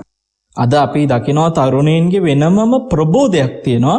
නෙල්ලිගල හාමුදුරුවෝ කූරගල බාරගත්තා කියන එක හින්දා තරුණයින්ට නිකන් අපිට මහා පුදුම අභිමානයක් ලැබුණා. අපිට මේ ආත්ම ශක්තියක් ලැබුණා කියන තැන අද තරුණයෝ ඉන්නවා. හාමුදුරුවෝ කූරගල බාරගත්තා කියන්නේ දැන් ඉතින් අපිට කිසි බයක් නැහැ කියන තැන තරුණයෝ ඉන්නවා. මම කියන්නේ අන්න ඒ තරුණයින්ටත් අපි ආරාධනා කරනවා ඔබ එන්න ඔබේ වගකීම යුතුයකම හැටියට දකින්න. සමහරට ජීවිතේ කවදාකවත් සිල් සමාදන් වෙච්ච නැති තරුණයෙක් වෙන්න පුළුවන් ඔබ මේක නෙතෙෆෙම ආයතනයත් එක්ක ඔබේ ජීවිතේ පළවෙනිම සිල් සමාදන් වෙන දවස මේ වගේ ඓතිහාසික තැනක උරුමය රකින්න ගමන් වරුණ රහතන් වහන්සේලාගේ පාදිස්පර්ශ වෙච්ච මේ භූමියේ එක පැත්තකින් අර තමන්ගේ ආවේගයක් තියෙනවානේ මිත්‍යා දෘෂ්ටිකින්ද මේ භූමිය දෙන්න බෑ කියන එක. එහෙනම් සිහි කරගෙන ඒ ආවේගය ධර්මයේ ඔස්සේ පිට කරන්න. ඔබ එන්න. ඒ ආවේගශීලීව නෙමේ ධර්මයේ ඔස්සේ පිට කරන්න. ඔබ ඇවිල්ලා මගේ ජීවිතේ පළවෙනි වතාවට මං සිල් ගත්තේ කූරගල කියලා හැඟීමක් ඔබට දැනුණොත් එහෙම රහතන් වහන්සේලා පාදිස්පර්ශ කරපු පතිරූප දේශවාසික මගේ ජීවිතේ පළවෙනිම සිල් සමාදන් වෙච්ච දවස කියලා තරුණයෙකුට කියන්න පුළුවන් නම් මම හිතන්නේ ඒකත් එයාට විශේෂ මතක සටහනක් වේ වරුණ. එහෙමයි.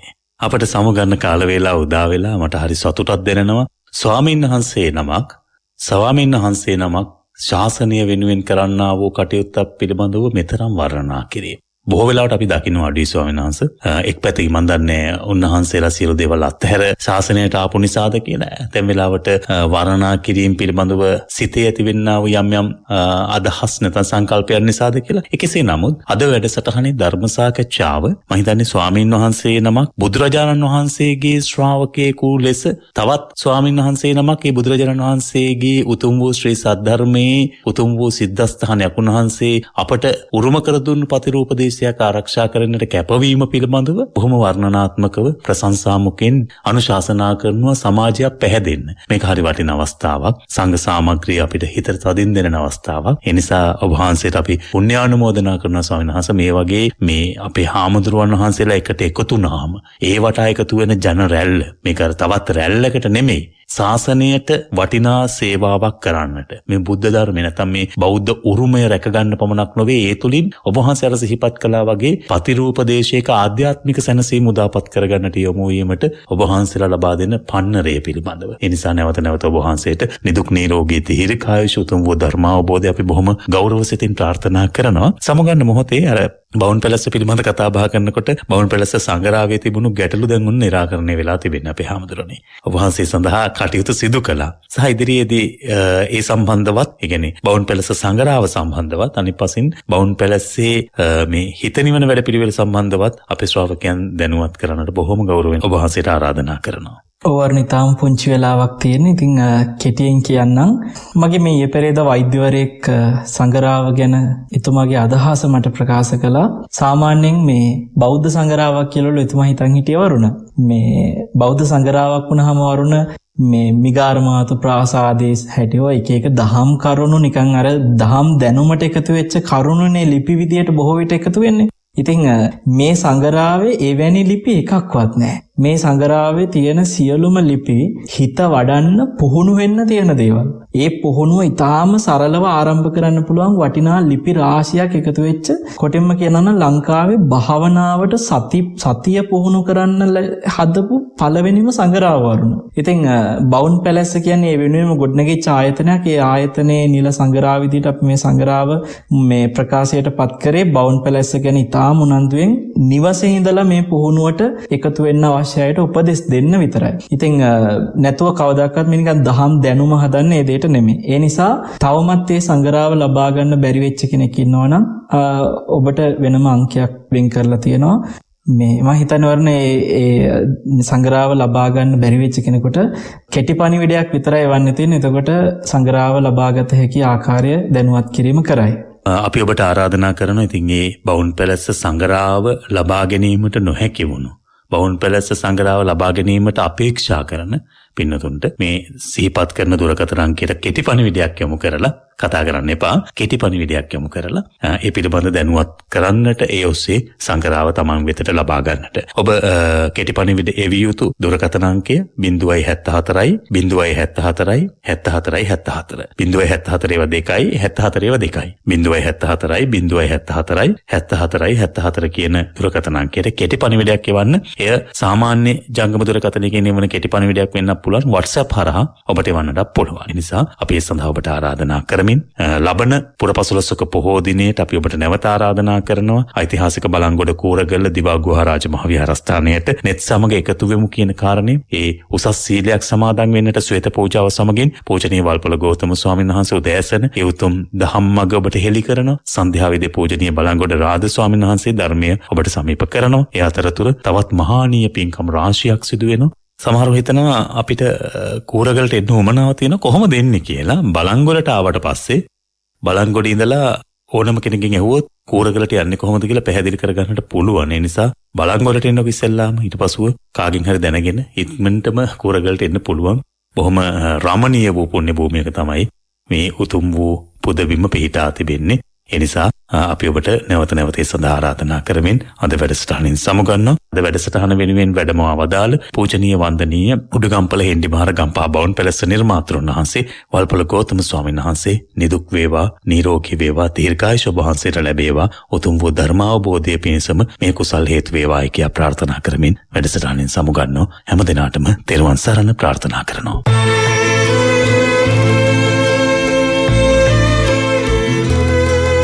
net අසපුව